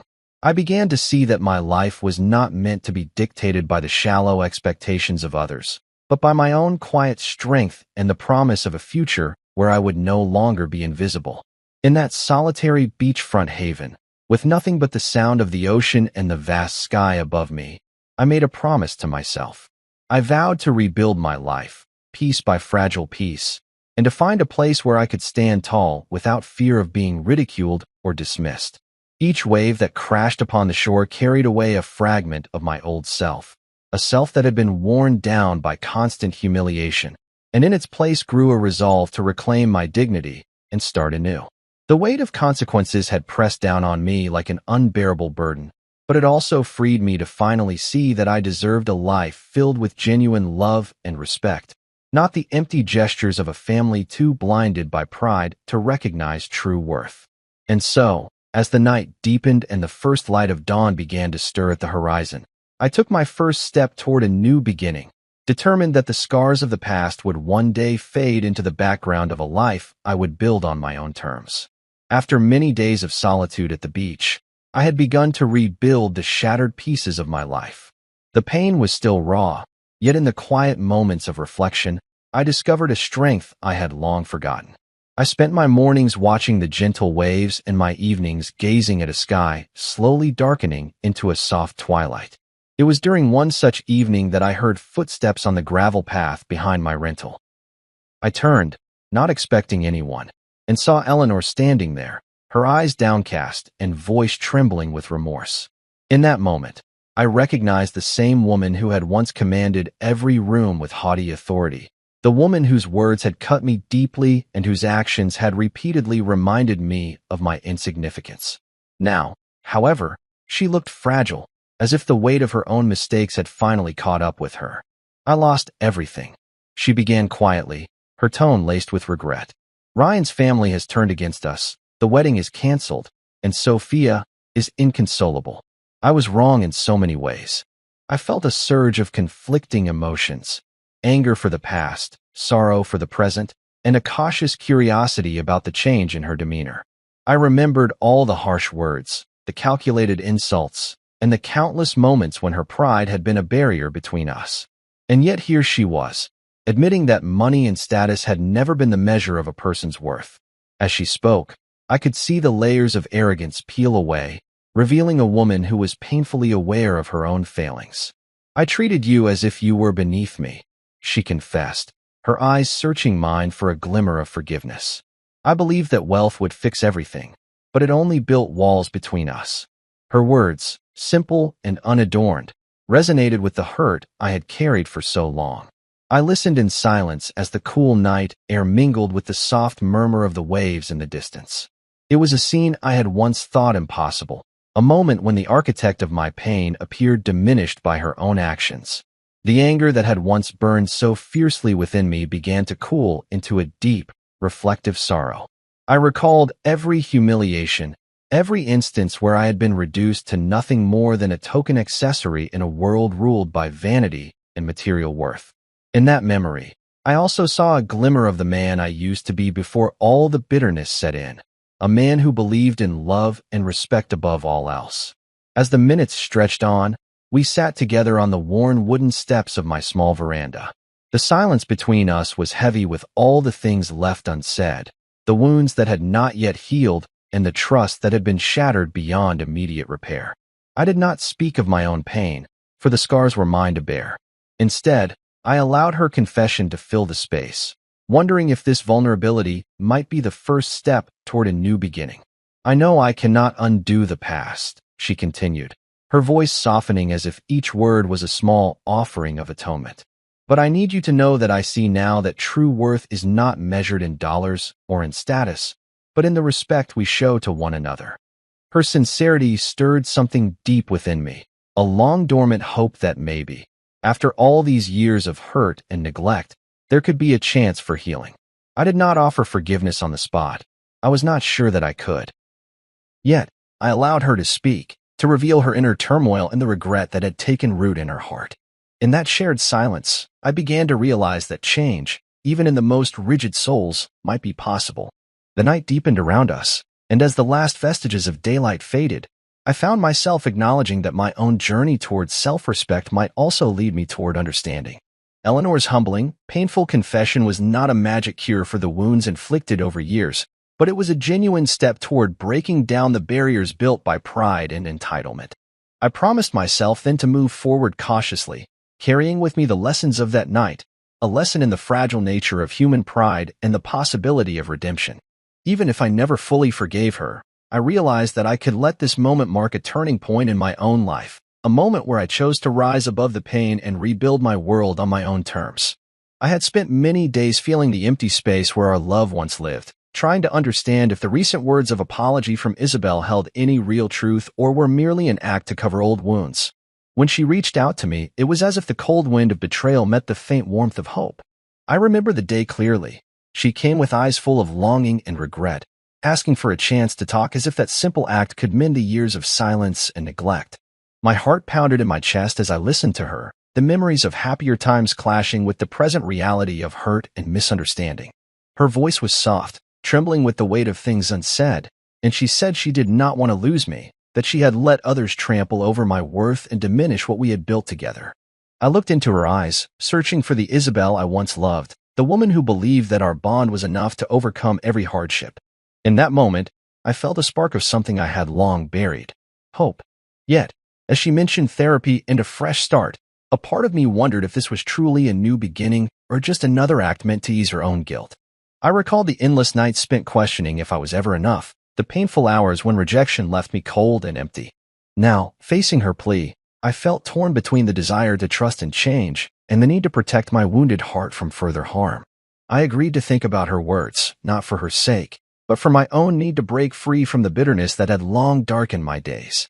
In the days that followed, I walked a tightrope between hope and caution, each step measured carefully as I weighed the promise of renewal against the scars of the past. I began to notice subtle shifts in our interactions, a gentle smile that lingered a little longer, a quiet word that carried genuine warmth amid the usual guarded tones. These moments, small yet significant, hinted at the possibility of a real change. Still, the ghosts of our shared history hovered, reminding me of every slight and every moment when I felt unworthy. I questioned whether I could ever fully trust the promises that came with a chance for new beginnings, or if the wounds would forever mark me as less than I deserved. As weeks turned into a slow process of cautious rebuilding, our conversations grew longer and less strained. I saw in Isabel a woman determined to free herself from the chains of a family that had long devalued me, a woman yearning for love that was pure and untainted by pride. With each honest word, I allowed myself to lower the walls I had built over years of pain, revealing small parts of my true self and listening to hers without judgment. Each shared moment became both a risk and an opportunity, a chance to learn from the past and to forge a future where we might stand together as equals. I began to accept that even if her initial outreach had been an act of desperation or a tentative step, it might lead to genuine transformation if we both clung to the hope of something better. Slowly, I let myself believe that a new beginning was possible, even if it meant taking uncertain steps and speaking cautious words at first. I chose to embrace this chance not out of desperation, but out of a quiet resolve to reclaim the respect and dignity I had been denied for so long. Deep inside, I knew that every man deserves to be heard and valued, and I was willing to see if this act of reaching out could become the foundation for something real and lasting. With each day that passed, I measured the sincerity of her gestures and the authenticity in her voice, daring to hope that our love could be reborn from the ashes of past hurt. And so, I took a leap of faith, determined to build a future defined not by the failures of our past, but by the promise of a life where both our hearts could heal and beat in unison. I stood in the soft glow of a quiet backyard gathering that felt worlds apart from the cold halls of a family home that had never truly embraced me. The gentle murmur of real friends, the warm laughter of those who had known my true heart, and the simple decor that spoke of genuine care, all of it whispered of a life rebuilt from the ashes of pain and betrayal. I had spent long, lonely months gathering the shattered pieces of my pride, each one a reminder of nights spent questioning my worth and days where I was invisible in a world that measured value in money and pedigree. Now, surrounded by people who cherished me for who I was, I began to see that rebuilding my life was not about forgetting the past, but learning to shape it into a foundation for a future defined by self-respect and honest connection. In this modest setting, far removed from the glitter and harsh judgments of my old world, I felt a slow but steady transformation stirring within me. The quiet conversations, sincere smiles, and shared memories with these real friends offered solace and a gentle reminder that love need not come wrapped in arrogance or entitlement. Every word of encouragement, every nod of understanding, stitched together a new tapestry of life, one where I was not a discarded afterthought, but the central figure of my own story. I recalled the many nights I had sat in silence, my heart heavy with rejection and loneliness, and realized that those moments had prepared me for this very instance, a moment of rebirth in a life that I was finally willing to claim. As I walked among the gathered friends, I reflected on the journey that had led me here, a journey filled with painful lessons learned under the weight of humiliation and neglect. I remembered the cruelty of a name tag that labeled me a housekeeper, the cold dinner where my contributions were measured in currency rather than compassion, and the reception where I was denied even the basic comfort of a shared meal. Each of those moments had once filled me with bitter sorrow, but now they served as a guidepost, a reminder that I deserved more than a life of quiet suffering. I had learned that true worth could not be bought or defined by the shallow standards of a family steeped in pride, It lay instead in the integrity of one's heart and the courage to stand alone when necessary. In that backyard, I found a freedom I had never known, a freedom born of self-acceptance and the resolve to never again allow someone else to dictate my value. Isabel had tried to mend what was broken, and though her words still echoed with the remnants of past mistakes, I recognized that my journey forward was one I had to take for myself. I had learned that respect must be earned not by bending to the will of others, but by holding fast to one's own truth. With every smile shared, every sincere conversation, I rebuilt my confidence, piece by fragile piece, until I could stand tall as the man I always knew I could be. Now, as I looked around at the simple, honest gathering that celebrated life rather than wealth or lineage, I understood that my future was mine to create. The scars of the past, though still visible, no longer defined me. They were simply chapters in the story of a life rebuilt from resilience and hope. I vowed that I would never settle for less than I deserved, and that from this day forward, I would nurture the relationships and values that uplifted me. In the gentle warmth of this new beginning, I discovered that the true measure of a man is not in the approval of those who cast him aside, but in his ability to rise, rebuild, and embrace a life where love and respect are the only currencies that matter. The rain hit me like a slap, cold and sharp, the second that door slammed shut. I stood there on the porch, my shirt sticking to my skin, my hair dripping into my eyes, waiting for the punchline. Kira, my wife, had been laughing so hard her face turned red, her voice echoing with Jenna, Bria, and Tasha as they pushed me out. "Let's see how long he can survive in the cold," she'd said, like it was some big game. I could still hear them giggling through the wood, their voices muffled but alive, while I stood there, stunned, thinking they'd open it back up any second. It was supposed to be funny, they said. A prank. Something to tell at parties later. But then the lights flicked off inside. The blinds snapped shut, one by one, like eyes closing on me. I banged on the door, my knuckles stinging from the wetwood, yelling, "Kira, come on, let me in." Nothing.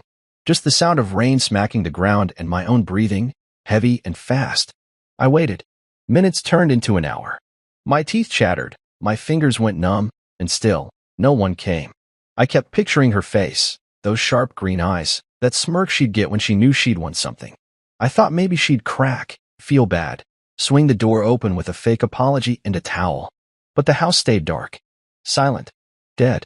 Hours passed, and my legs shook so bad I could barely stand. I didn't have my phone, my wallet, nothing but the clothes soaking through to my bones. I looked at that door one last time, the one I'd painted blue for her last summer, and something in me just broke. Not loud, not with a scream, but quiet, like a string snapping inside. I turned around, stepped off the porch, and started walking. The rain swallowed me up, and I didn't look back. I didn't know where I was going, but I knew I wasn't coming back to that house, to that laugh, to her. It wasn't funny anymore. It never was. My boots squished in the mud, and every step felt heavier, like the world was trying to pull me down. But I kept moving. The streetlights flickered, casting long shadows that stretched out like they were chasing me.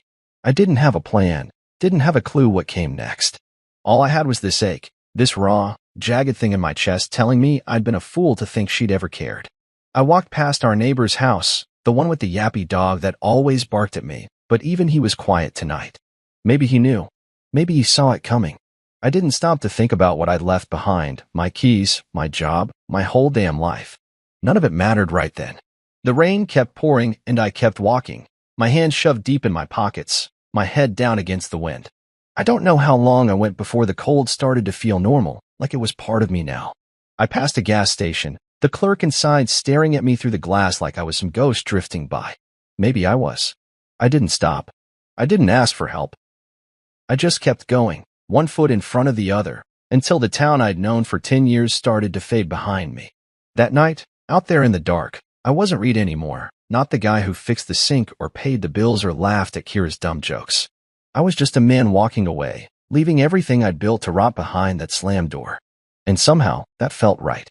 The rain came down hard, hitting me like 1,000 tiny punches, cold and mean, the second that door slammed shut behind me. I stood there on the porch, my thin shirt clinging to my chest, water dripping from my hair into my eyes, waiting for it to stop being a joke. "Kira," my wife, had been laughing so loud her voice cracked, her friends, Jenna, Bria, and Tasha joining in as they shoved me out into the storm. "Let's see how long he can survive in the cold," she'd yelled, her words sharp and playful, like this was all some big, hilarious game. I could still hear them through the door, their giggles bouncing around inside while I stood there, soaked and confused, thinking any minute they'd swing it back open and let me in. They'd said it was supposed to be funny, a stupid prank, something to laugh about later over beers. But then the lights inside flicked off, one by one, like the house was shutting me out for good. The blinds snapped shut, the little slats clattering together, sealing me off from the warm glow I'd seen just minutes ago. I banged on the door, my knuckles raw against the wetwood, shouting, "Kira, come on, this isn't funny anymore. Let me in." My voice sounded small against the roar of the rain, and no one answered. Just silence, thick and heavy, pressing down on me. I waited, shifting from one foot to the other, my sneakers squishing in the puddle forming under me. Minutes dragged on, turning into an hour, maybe more. I couldn't tell. My teeth started chattering, my hands went numb, and still, nothing. No footsteps, no voices, no sign they even cared I was out here. I kept picturing Kira's face, those sharp green eyes that could cut right through you, that little smirk she'd flash when she knew she'd gotten her way. I told myself she'd crack soon, feel bad, come running out with a towel and a half sorry, we didn't mean it. But the house stayed dark, the windows blank and lifeless, like it had forgotten me already. My legs shook so bad I had to lean against the railing just to stay up. I didn't have my phone, left it on the coffee table. No wallet either, just the drenched clothes sticking to me like a second skin. I stared at that door, the one I'd painted blue for her last summer because she said it'd look cute. Hours passed, and the cold sank deeper, wrapping around my bones until I couldn't feel my fingers anymore. Something in me broke right then, not loud, not with a yell or a sob, but quiet, like a piece of me just gave up. I turned away from the door, stepped off the porch, and started walking. The rain swallowed me whole, pouring down my face, mixing with the heat I could still feel in my cheeks from the embarrassment, the anger. I didn't look back. My boots sank into the mud along the front yard, each step slow and heavy, like the ground wanted to hold me there. But I kept going. The streetlights buzzed overhead, throwing weak yellow light across the wet pavement, stretching my shadow out long and thin behind me. I didn't know where I was headed, no plan, no direction, just away. Away from that house, that laugh, her. It wasn't funny anymore. It never was, not really. I walked past old Mr. Hensley's place, the guy with the yappy little dog that always barked at me when I mowed the lawn. Tonight, even that mutt was quiet, probably curled up somewhere dry while I trudged through the downpour. I didn't stop to think about what I was leaving, my keys, my job at the hardware store, the life I'd spent 10 years building with her. None of it felt real anymore. The rain kept coming, relentless, soaking through my socks, my jeans, everything. I shoved my hands deep in my pockets, my head down against the wind cutting through me. I passed the gas station on the corner, the clerk inside watching me through the streaky glass like I was some kind of lost soul wandering by. Maybe I was. I didn't wave, didn't ask for a ride or a phone, just kept moving.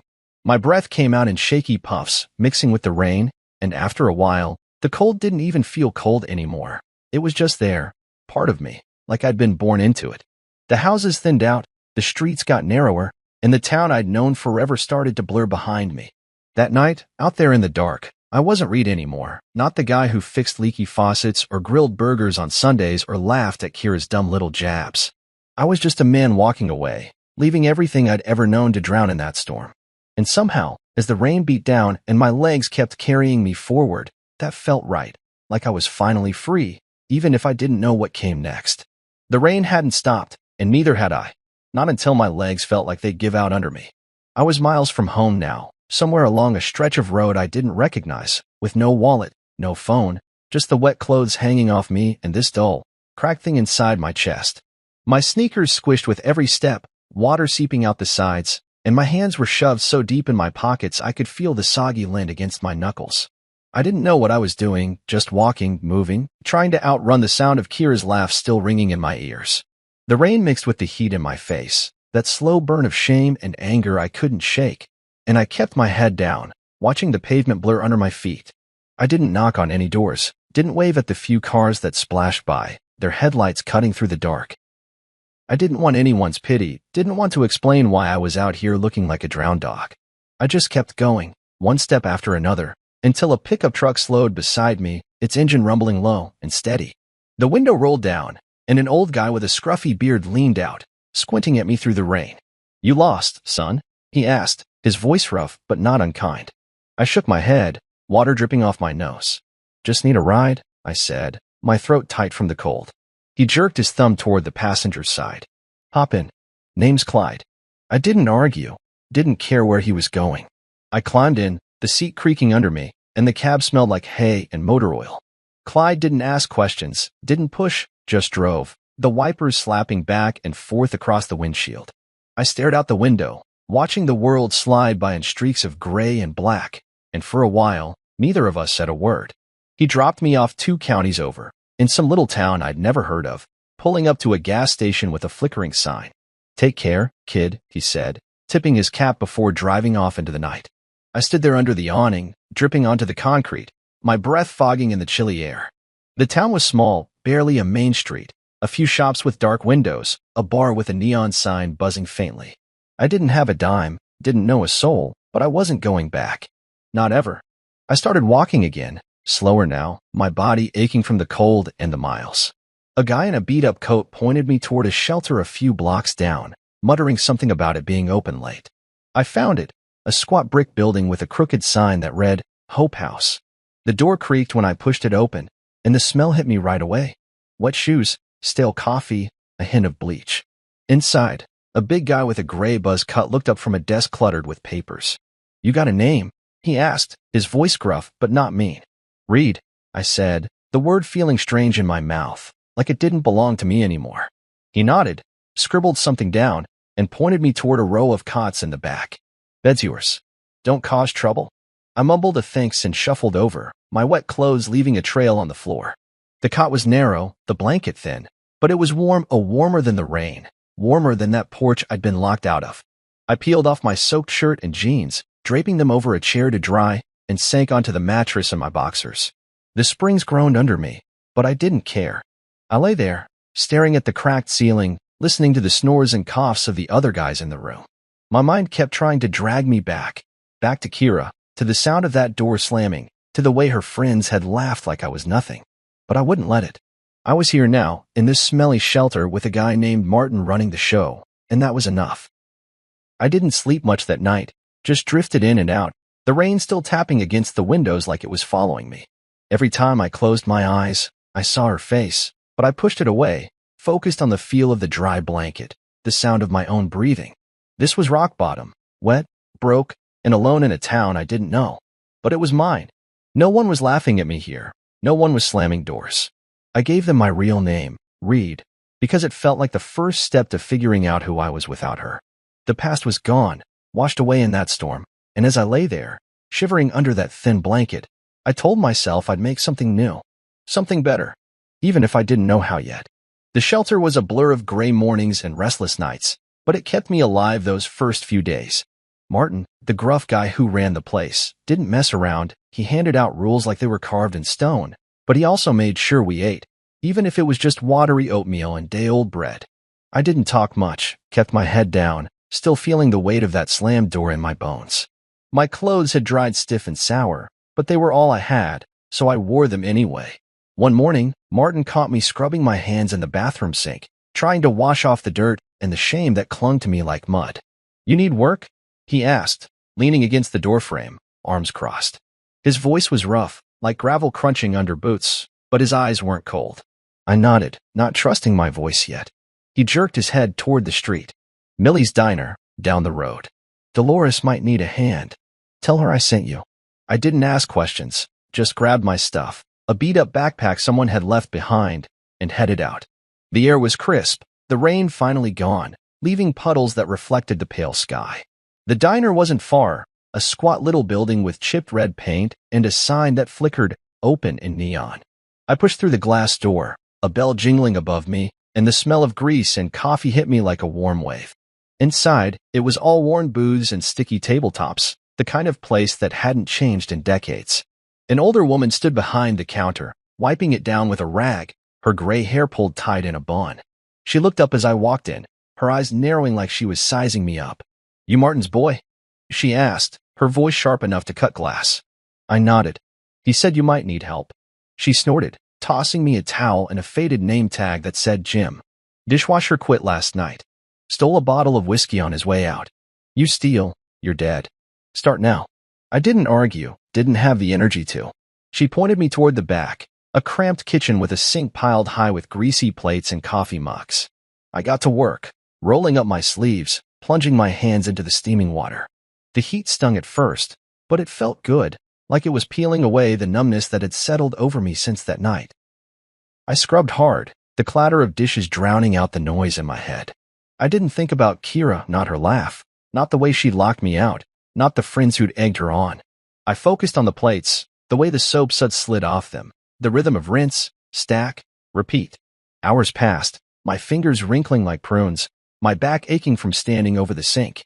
Dolores poked her head in once, grunting when she saw the pile shrinking. Not bad, she said, then disappeared back to the front. It wasn't much, but it felt like something, a tiny crack of light in the dark I'd been wandering through. The diner was loud, waitresses hollering orders, the sizzle of bacon on the grill, truckers laughing over their eggs. I stayed quiet, kept my head down, let the noise wash over me like it could clean out the mess inside. By the end of the shift, my arms were sore, my shirt damp with sweat and water, but my hands were steady. Dolores slid a plate across the counter when I was done. Burnt toast, a fried egg, a strip of bacon that looked like it had seen better days. Eat, she said, not looking at me. I sat on a stool in the corner, the food warm in my stomach, and it hit me. This was the first meal I'd had in days that wasn't cold or handed out in a line.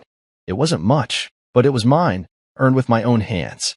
I chewed slow, tasting the char on the bread, the salt of the bacon, letting it settle me. The diner emptied out as the sun dipped low, leaving just the hum of the fridge and the clink of Dolores counting the register. I went back to the sink, tackling the last few pans, the hot water steaming up around me. I thought about the next shift, the next plate, the next dollar I'd tuck away. It wasn't a life yet, just a start, a shaky little foothold on a steep climb. But it was something. I'd walked away from Kira, from that house, from everything I'd known, and now here I was, elbow deep in dishwater, building something new. The ache was still there, dull and heavy, but it didn't own me anymore. I rinsed a skillet, watching the grease swirl down the drain, and told myself I'd keep going, one dish, one day at a time. When I finished, Dolores tossed me a couple bucks from the till. Come back tomorrow, she said, and I nodded. I stepped outside into the cool night, the stars sharp above me, and for the first time in a long while, I didn't feel like I was running. I was standing still, right where I needed to be. The diner became my world. Greasy plates, burnt coffee, the hum of the exhaust fan over the grill. I'd been there a few weeks, saving every dime Dolores tossed my way, enough to get out of the shelter and into a cheap room above a barber shop down the street. It wasn't much, just a sagging bed, a wobbly table, and a window that rattled when the wind blew, but it was mine. I bought a second-hand coat from a thrift store, thick enough to keep the chill off, and a little flip phone from the gas station, the kind that barely held a charge. I didn't give the number to anyone, didn't call anyone either. Kira didn't know where I was, and I wanted it that way. I'd started using the name, Reed, again, not hiding it like I had that first night at the shelter, but I kept everything else locked up tight. No one at the diner asked questions. Dolores didn't care, and the waitresses were too busy flirting with truckers for tips to bother with me. I liked it like that, the quiet wrapping around me like a shield. I didn't talk about the past, didn't let it creep in while I scrubbed pots or mopped the floor. But one night, after a long shift, I messed up. I was sitting on my bed, the room dark except for the glow of that cheap phone, and my thumb hovered over the screen. I don't know why I did it. Maybe I was tired, maybe I was weak, but I typed her name into the search bar. Kira's social media popped up, her profile picture still that same smile I used to think was pretty. My heart stopped, a cold jolt running through me, and I scrolled. She'd been posting little poems, all flowery and sad. He walked off into the storm and never came back, one said, the words dripping with guilt she'd twisted into something else. Another, lost in the rain, a piece of me gone. Her friends were there too, Jenna and Bria leaving comments like, we miss him, and hope he's okay, acting like they hadn't laughed while I stood shivering outside. My stomach turned, a sour taste climbing up my throat. She'd made herself the victim, poor Kira, abandoned by her husband, left to wonder what happened. Not a word about the door, the prank, the way they'd shut me out like I was trash. I sat there, staring at the screen, my hand shaking, wanting to type something, anything, call her out, tell the world what she'd done. But I didn't. I couldn't. What was the point? She'd spin it, make me the bad guy again, and I'd be right back where I started, drowning in her game. I shut the phone off, my breath ragged, and tossed it onto the table. The silence in the room was heavy, but it was mine, clean, unbroken, free of her voice. I got up, paced the creaky floor, my boots scuffing against the wood. I wasn't going back there, not to her, not to that life. I grabbed the phone again, blocked her number, then hunted down every contact I could think of: Jenna, Bria, Tasha, even her cousin who'd never liked. One by one, I cut them off, my finger jabbing the screen until there was nothing left tying me to that past. It felt like ripping out stitches, painful but necessary. I sank back onto the bed, the springs groaning under me, and stared at the ceiling. The barbershop downstairs was quiet, the street outside empty except for the occasional rumble of a car. I thought about the diner, the way the dishes piled up no matter how fast I scrubbed, the way Dolores grunted when I did a good job. It wasn't much, but it was real, something I'd built without her. Kira could keep her poems, her lies, her little audience pretending she was some tragic heroine. I didn't need to scream or fight or prove anything.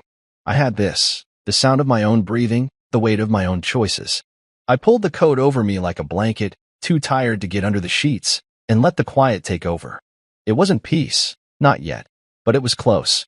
The next morning, I went back to the diner, my hands steady as I stacked plates, my mind clear for the first time in weeks.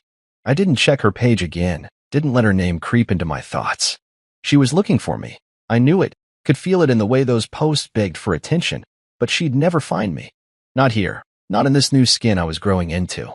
The phone stayed in my pocket, silent and empty of her, and I worked through the day, the clatter of the kitchen louder than any memory she could throw at me. When I walked home that night, the stars were out, sharp and bright, and I felt the silence settle deeper. It wasn't hers anymore, it was mine, and I'd fight to keep it that way. The days at the diner started to blur together, a steady rhythm of clanging dishes and sizzling grease that kept me grounded. I'd been there almost a year now, long enough to save up for a better coat and a pair of boots that didn't leak. The room above the barber shop was still home, small, drafty, but mine. I didn't think about Kira much anymore, not on purpose anyway. She'd faded into the background, a ghost I'd locked out with every plate I scrubbed clean. Life was simple: work, sleep, eat, and I liked it that way. Then there was Elise. She started showing up at Millie's every Friday, always in the same corner booth with her laptop and a stack of notebooks. She was studying to be a nurse, she'd told me once, her voice soft but tired, like she'd been running on coffee and willpower for too long. She had dark hair that fell into her eyes when she typed, and she barely looked up when I brought her coffee, black, no sugar, same order every time. I didn't say much to her at first, just set the mug down and moved on. I wasn't looking for anything, didn't trust myself to get close to anyone after Kira. But something about Elise stuck with me, the way she'd chew her lip when she was stuck on a problem, the quiet way she'd thank me without making a fuss. I started switching up my name tags, just for fun. Gus one week, Leo the next, Tom after that. Dolores had a whole box of old ones in the back, and I'd pin a new one on every Friday, waiting to see if she'd notice. She didn't say anything for a while, just kept her head down, her fingers tapping away at the keys. Then one morning, as I slid her coffee across the table, she looked up, her brown eyes catching mine. "Pretty sure your name was Josh last week," she said, a tiny smile tugging at her lips. I froze for a second, caught off guard, then grinned, first real smile I'd felt in years. "Yeah, well, I like to keep things interesting," I said, my voice rough from disuse. She laughed, soft and easy, and something warm kicked in my chest. After that, we started talking, not much, just little things. She'd ask about the diner, I'd ask about her classes, and it grew from there, slow and quiet, like a plant pushing through cracked dirt. She wasn't like Kira, no loud games, no sharp edges meant to cut. Elise was steady, real, with tired eyes that saw me without judging. Fridays turned into my favorite day, the one I'd wake up for with a little spark in my gut. I'd catch myself watching her from the kitchen door, the way she'd stretch her arms after hours of typing, her hair falling loose. One night, she stayed late, the diner mostly empty except for a couple truckers nursing beers at the counter. I brought her a refill she didn't ask for, and she looked up, surprised. "You don't have to do that," she said, but she took it anyway, her fingers brushing mine for a second. "I know," I said, sitting across from her, the booth creaking under me. We talked longer that time about her exams, the way the diner coffee tasted like tar, how she'd grown up in a town even smaller than this one. Her voice was calm, pulling me in, and I found myself telling her bits of me. Not the whole story, not yet, just enough to feel human again. Weeks turned into months, and we became something, nothing big or loud, just a quiet thing that fit. She'd smile when I walked over, and I'd linger longer than I needed to, wiping down tables that were already clean. One Friday, she showed up with a little drawing, a stick figure in an apron with a name tag that said Mystery Man. "Figured I'd call you that until you pick one," she said, grinning. I laughed, tucking it into my pocket, and that night, I walked her to her car, the air cool and sharp. "Reed," I said, when we stopped by her beat-up hatchback. "My name's Reed." She nodded, like it made sense, and said, "Good to know you, Reed." It was simple, but it hit me hard. First time in a long while I'd wanted someone to know me, the real me, not the guy hiding behind fake names. We didn't rush anything, didn't need to. She'd study, I'd work, and we'd find each other in the spaces between. I'd catch her looking at me sometimes, her eyes soft, and I'd feel that warmth again, spreading slow and steady. It wasn't love yet, not the wild kind I'd known before, but it was something better, something I could trust. And for the first time since that door slammed shut, I started to think maybe I wasn't broken after all, just bent, and Elise was the one helping me straighten out, one quiet coffee at a time. Elise moved into my little apartment 2 years after we met, her boxes of textbooks and scrubs stacked against the wall next to my second-hand couch. It wasn't much, a one-bedroom with peeling paint and a stove that only worked half the time, but it felt full with her there, alive in a way it never had before. I'd been clean of the past for a while now. The sting of Kira's laugh faded to a dull hum I could ignore most days. Work at the diner was steady, my hands rough from years of scrubbing, and Elise was finishing her nursing program, her tired smiles lighting up the place when she came home. We were building something real, something good, and I'd started to believe the worst was behind me. Then the text started. I'd gotten a new phone a while back, a cheap one with a number I kept to myself. Only Elise and Dolores had it. So when it buzzed one night while we were eating takeout on the floor, I didn't think much, just picked it up expecting a shift change or something. But the screen lit up with a number I didn't know, and the message hit me like a punch. "Reed, it's Kira. Please. We're worried. Come home." My fork stopped halfway to my mouth, the noodles slipping off, and I just stared at it, my chest tight. Elise glanced over, her brow creasing. "You okay?" she asked, her voice soft but sharp enough to pull me back. I nodded, too quick, and set the phone face down on the carpet. "Yeah, just wrong number," I lied, shoving the words out past the lump in my throat. But it wasn't over. A week later, an email popped up, same tone, same guilt dripping off every word. "We miss you. Where are you?" Then another text from a different number. "Please, Reed, we never meant for you to disappear." It was a joke. A joke. That word burned, lighting up every memory I'd buried, the rain, the cold, the sound of that door locking me out. My hand shook as I read it, sitting on the edge of the bed while Elise showered, the steam creeping under the bathroom door.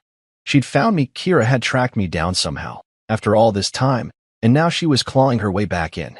I wanted to throw the phone, smash it against the wall, but I just sat there, breathing hard, letting it sink in. She didn't know where I was, not exactly, but she was close enough to make my skin crawl. I blocked the number, deleted the email, but they kept coming, new numbers, new pleas, every few days like clockwork. "We're sorry. Just talk to me. You can't keep running." Each one was a knife, twisting deeper, trying to drag me back to that night. I didn't tell Elise at first, didn't want her to see me unraveling, didn't want her to think I was still tied to that mess. But she knew something was off. I'd catch her watching me when I'd stare too long at the screen, my jaw tight, my fingers hovering over the block button. One night, it got bad. I was sitting at the table, another text glowing in the dark. "Reed, I need you. Please." Elise walked in from a late shift, her scrubs wrinkled, and saw me before I could hide it. She didn't say anything, just set her bag down and stood there, her eyes steady on mine. I didn't move, didn't speak, just let her see the phone, the words, the weight of it all. She stepped closer, her hand resting on my shoulder, warm and solid. "You don't have to answer," she said, quiet but firm, like she knew exactly what I was fighting. I looked up at her, the steam from her shower still clinging to her hair, and something in me settled. She didn't push, Didn't ask for the story, she just stayed there, letting me figure it out. I blocked the number, slid the phone into a drawer, and shut it hard.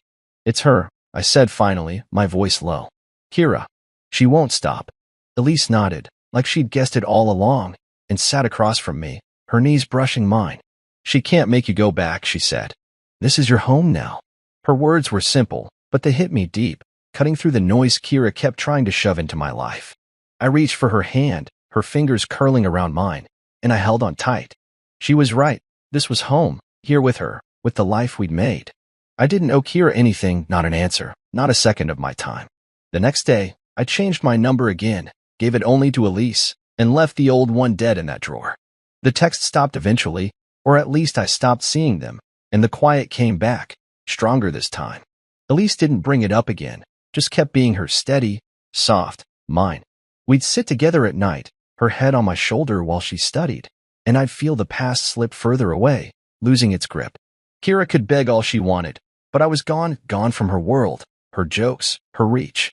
My home was here, with Elise, and I'd keep it that way, no matter how hard she tried to pull me back.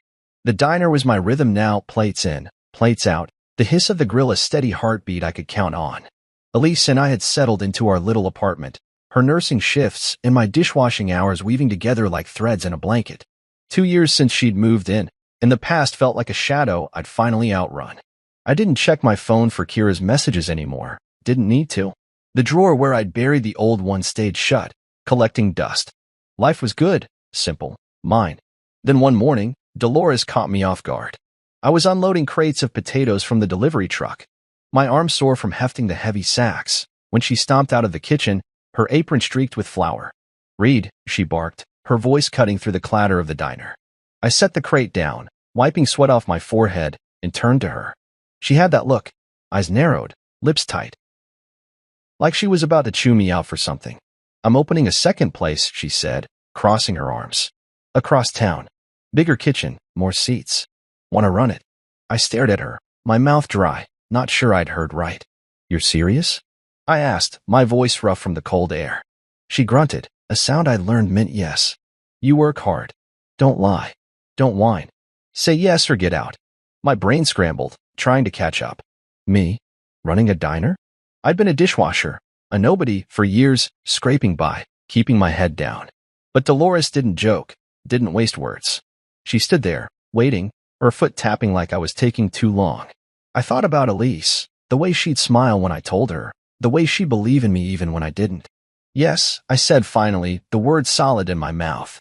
I'll do it. She nodded once, sharp, then turned back to the kitchen like it was settled. I stood there, the crate at my feet, the weight of it sinking in. That night, I got home before Elise. She was pulling a late shift at the hospital. I paced the apartment, my boots scuffing the worn floor, trying to picture it, me, in charge, calling the shots. It scared me, the idea of stepping up like that, but it felt right too, like a door opening after years of being locked out. When Elise walked in, her scrubs wrinkled and her hair a mess, I couldn't wait. Dolores offered me the new diner, I blurted, standing by the stove where I'd been heating soup. To run it. All of it. Her eyes lit up, tired as she was, and she dropped her bag right there on the floor.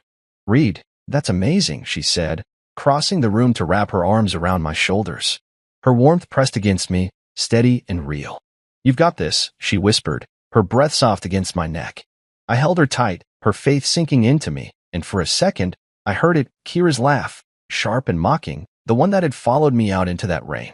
I could have been stuck there, broken, if I'd stayed. But I didn't. I chose this, chose Elise, chose the grind, chose yes. We sat down with the soup, her knees bumping mine under the table, and talked it out. She asked questions about the menu, the hours, the staff, and I fumbled through answers, figuring it out as I went. You'll be great, she said, spoon halfway to her mouth, her smile small but sure. I wanted to believe her, wanted to be the guy she saw when she looked at me. The next day, Dolores dragged me to the new place, a bigger building, still half finished, with bare walls and a kitchen twice the size of Millie's. Yours, she said, tossing me a set of keys. Don't screw it up. I walked the empty space, my footsteps echoing, picturing it full, tables packed, food coming out hot, people talking over coffee. It was mine to make work, and that hit me hard. I spent weeks getting ready, hiring cooks, picking out chairs, scrubbing every corner until it shone. Elise helped when she could, painting walls on her days off, her laughter filling the quiet. The first day we opened, I stood behind the counter, my stomach in knots, watching folks file in. They ate, they paid, they came back. It wasn't perfect, orders got mixed up, a fryer broke. But it worked. I worked.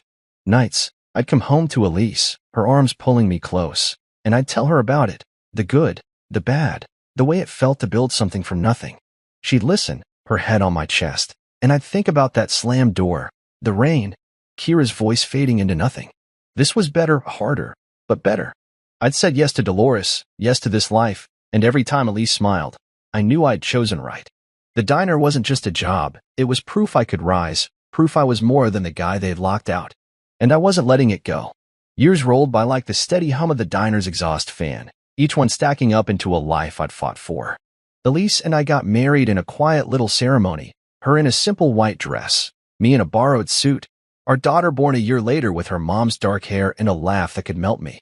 The diner thrived, a second home where I knew every creak in the floor and every regular by name. I'd built it from the ground up, turned it into something solid, something mine. Kira was a memory I'd buried deep, her texts and emails long gone, the past sealed shut like an old wound.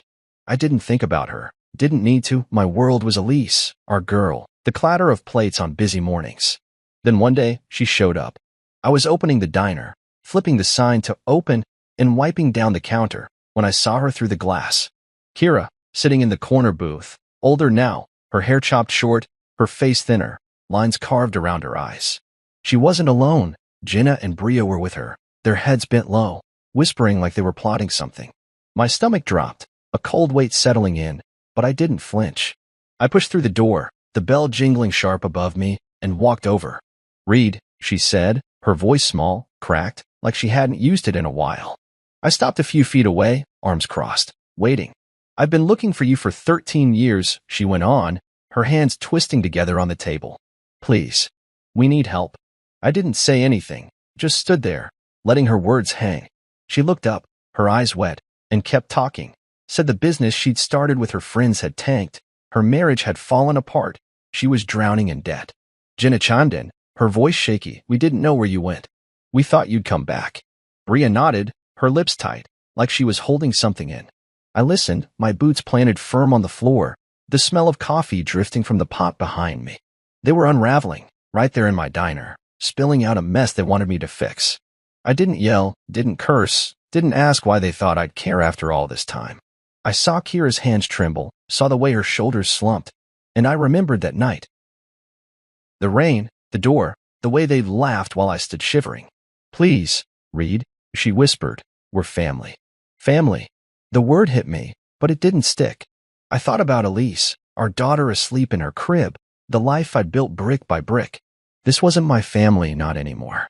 I pulled out my wallet, grabbed a pen from the counter, and wrote a check, $22.75, the exact cost of a taxi to the nearest shelter. I slid it across the table, my hand steady. "That's what I've got for you," I said, my voice flat. "Take it and go." Kira stared at it, her mouth opening like she wanted to argue, but I turned away before she could. I walked back to the kitchen, my heart pounding but my steps even, and started prepping for the lunch rush. I heard them leave, the bell jingled again, softer this time, and when I glanced out the window, they were gone, Kira's head down, Jenna and Bria trailing behind. The diner filled up after that, truckers, locals, a couple kids arguing over fries, and I worked through it, flipping burgers, pouring coffee, keeping my hands busy. But my mind stayed on her, on the way she looked at me, desperate and lost. I didn't feel good about it. Didn't feel bad either, just empty, like I'd finally closed a book I'd left open too long. That night, I drove home, the road dark and quiet, and found Elise in the kitchen, warming milk for our girl. I told her everything, Kira showing up, the check, the way I'd walked away. She didn't flinch, just handed me a spoon to stir the chili simmering on the stove. "She can't take anything unless you give it," she said, her voice calm, her eyes steady on mine. I nodded, stirring slow, the smell of spices filling the room. She was right, Kira could beg, could cry, could show up 100 times, but she had no power here, not unless I let her in. I wouldn't. We ate together, the baby asleep upstairs, and later, we sat on the porch under a blanket, the night cool around us.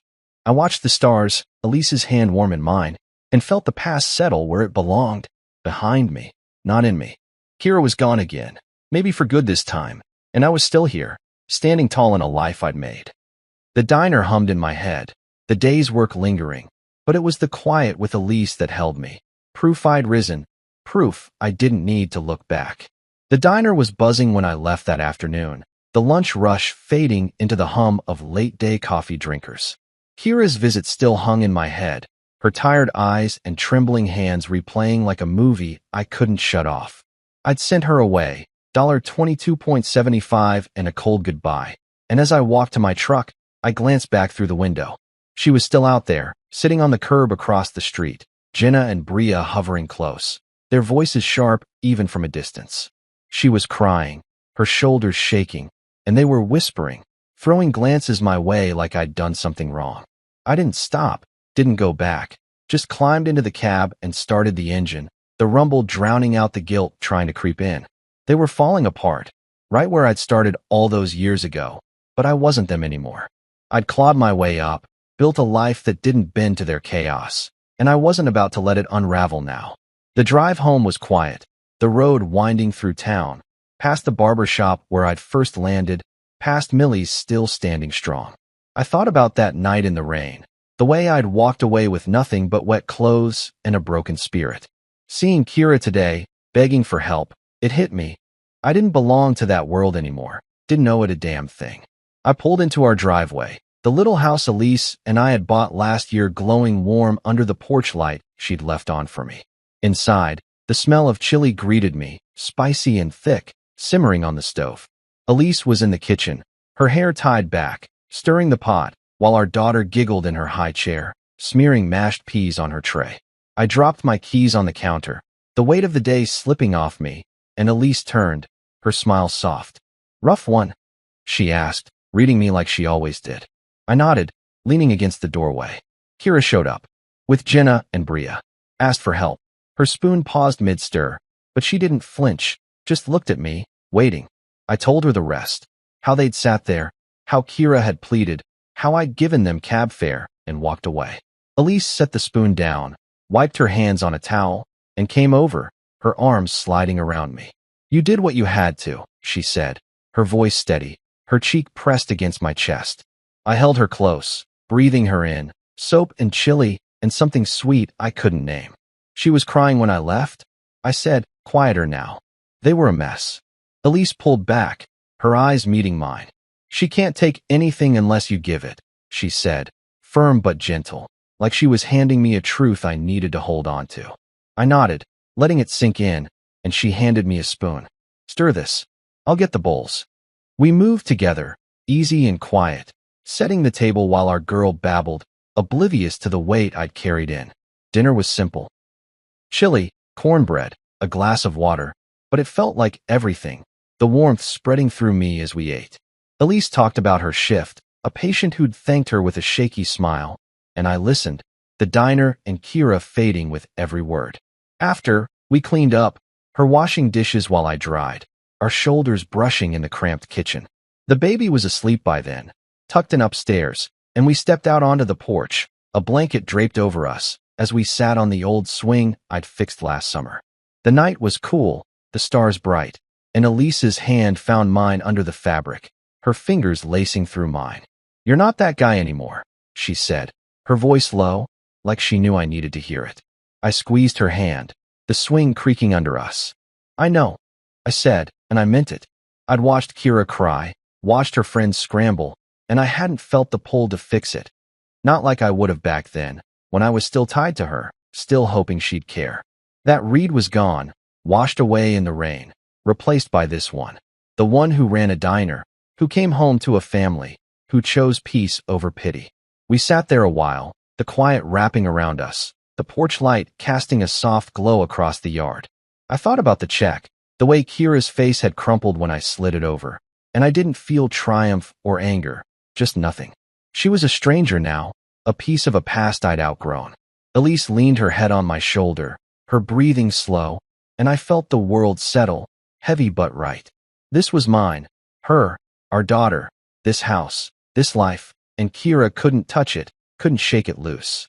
The swing rocked gently, the night stretching out, and for the first time, I didn't hear the echo of that slammed door. I heard Elise, the crickets, the faint hum of the town I'd made my own. And that was enough. 13 years ago, I was nothing but a shadow in the rain, left out in the cold with a slammed door ringing in my ears. Now, I'm standing in my kitchen at dawn, the sun cutting sharp lines across the floor, sipping coffee while the house hums with life.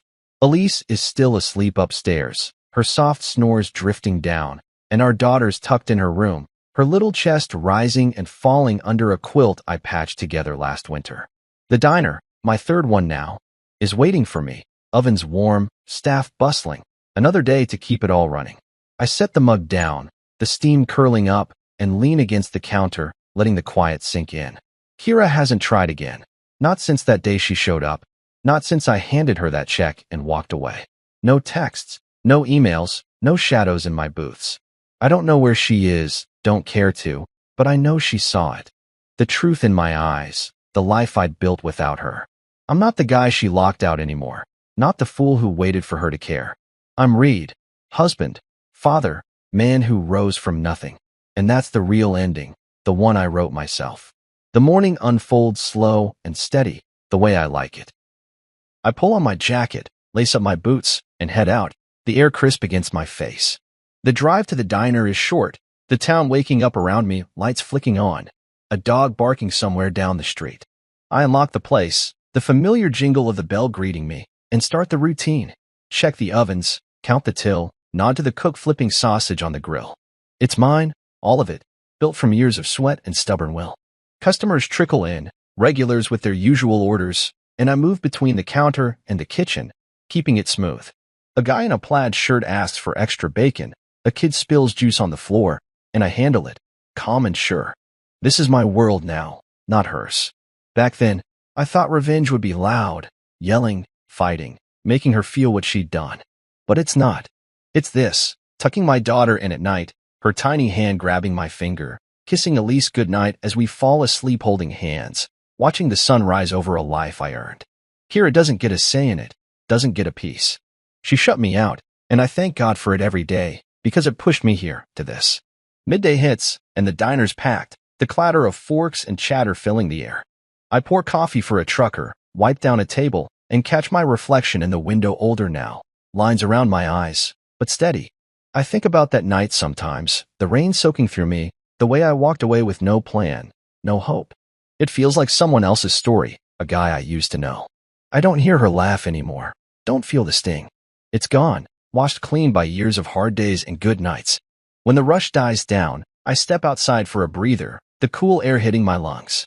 The street's quiet, just a few cars rolling by, and I lean against the wall, hands in my pockets. I built 3 diners from that first dishwashing gig, turned a broke man's stumble into something solid. Elise believed in me, Dolores gave me the shot, and I took it, ran with it until it became this. Kira thought I'd disappear, thought I'd break, but I didn't. I rose, higher than she'll ever know. Back inside, the day winds down, and I lock up, the lights dimming behind me. The drive home is easy, the radio low, and when I walk through the door, Elise is there, stirring something on the stove, spaghetti tonight, her hair loose around her shoulders. Our daughter runs over, her arms out, and I scoop her up, her giggles loud in my ear. Daddy's home, she shouts, and I kiss her forehead, the warmth of her small body grounding me. We eat together, the table messy with sauce and crumbs, and after, I wash dishes while Elise puts the little one to bed. The house settles, the sound soft, water running, footsteps upstairs, the creak of the floor I keep meaning to fix. Later, we sit on the couch, her legs over mine, a blanket pulled close. She talks about her day. I tell her about the diner, and we laugh over nothing, the kind of quiet joy I never knew I could have. Bedtime comes, and I kiss her goodnight, her hand slipping into mine as we drift off. The dark is gentle, the world outside still, and I don't dream of rain or locked doors. I dream of this, coffee at dawn, my daughter's laugh, Elise's steady breathing beside me. It's not a loud win, not a shout. It's a life, full and real, and as I lie there, the clock ticking soft, I know it's the best ending I could have asked for.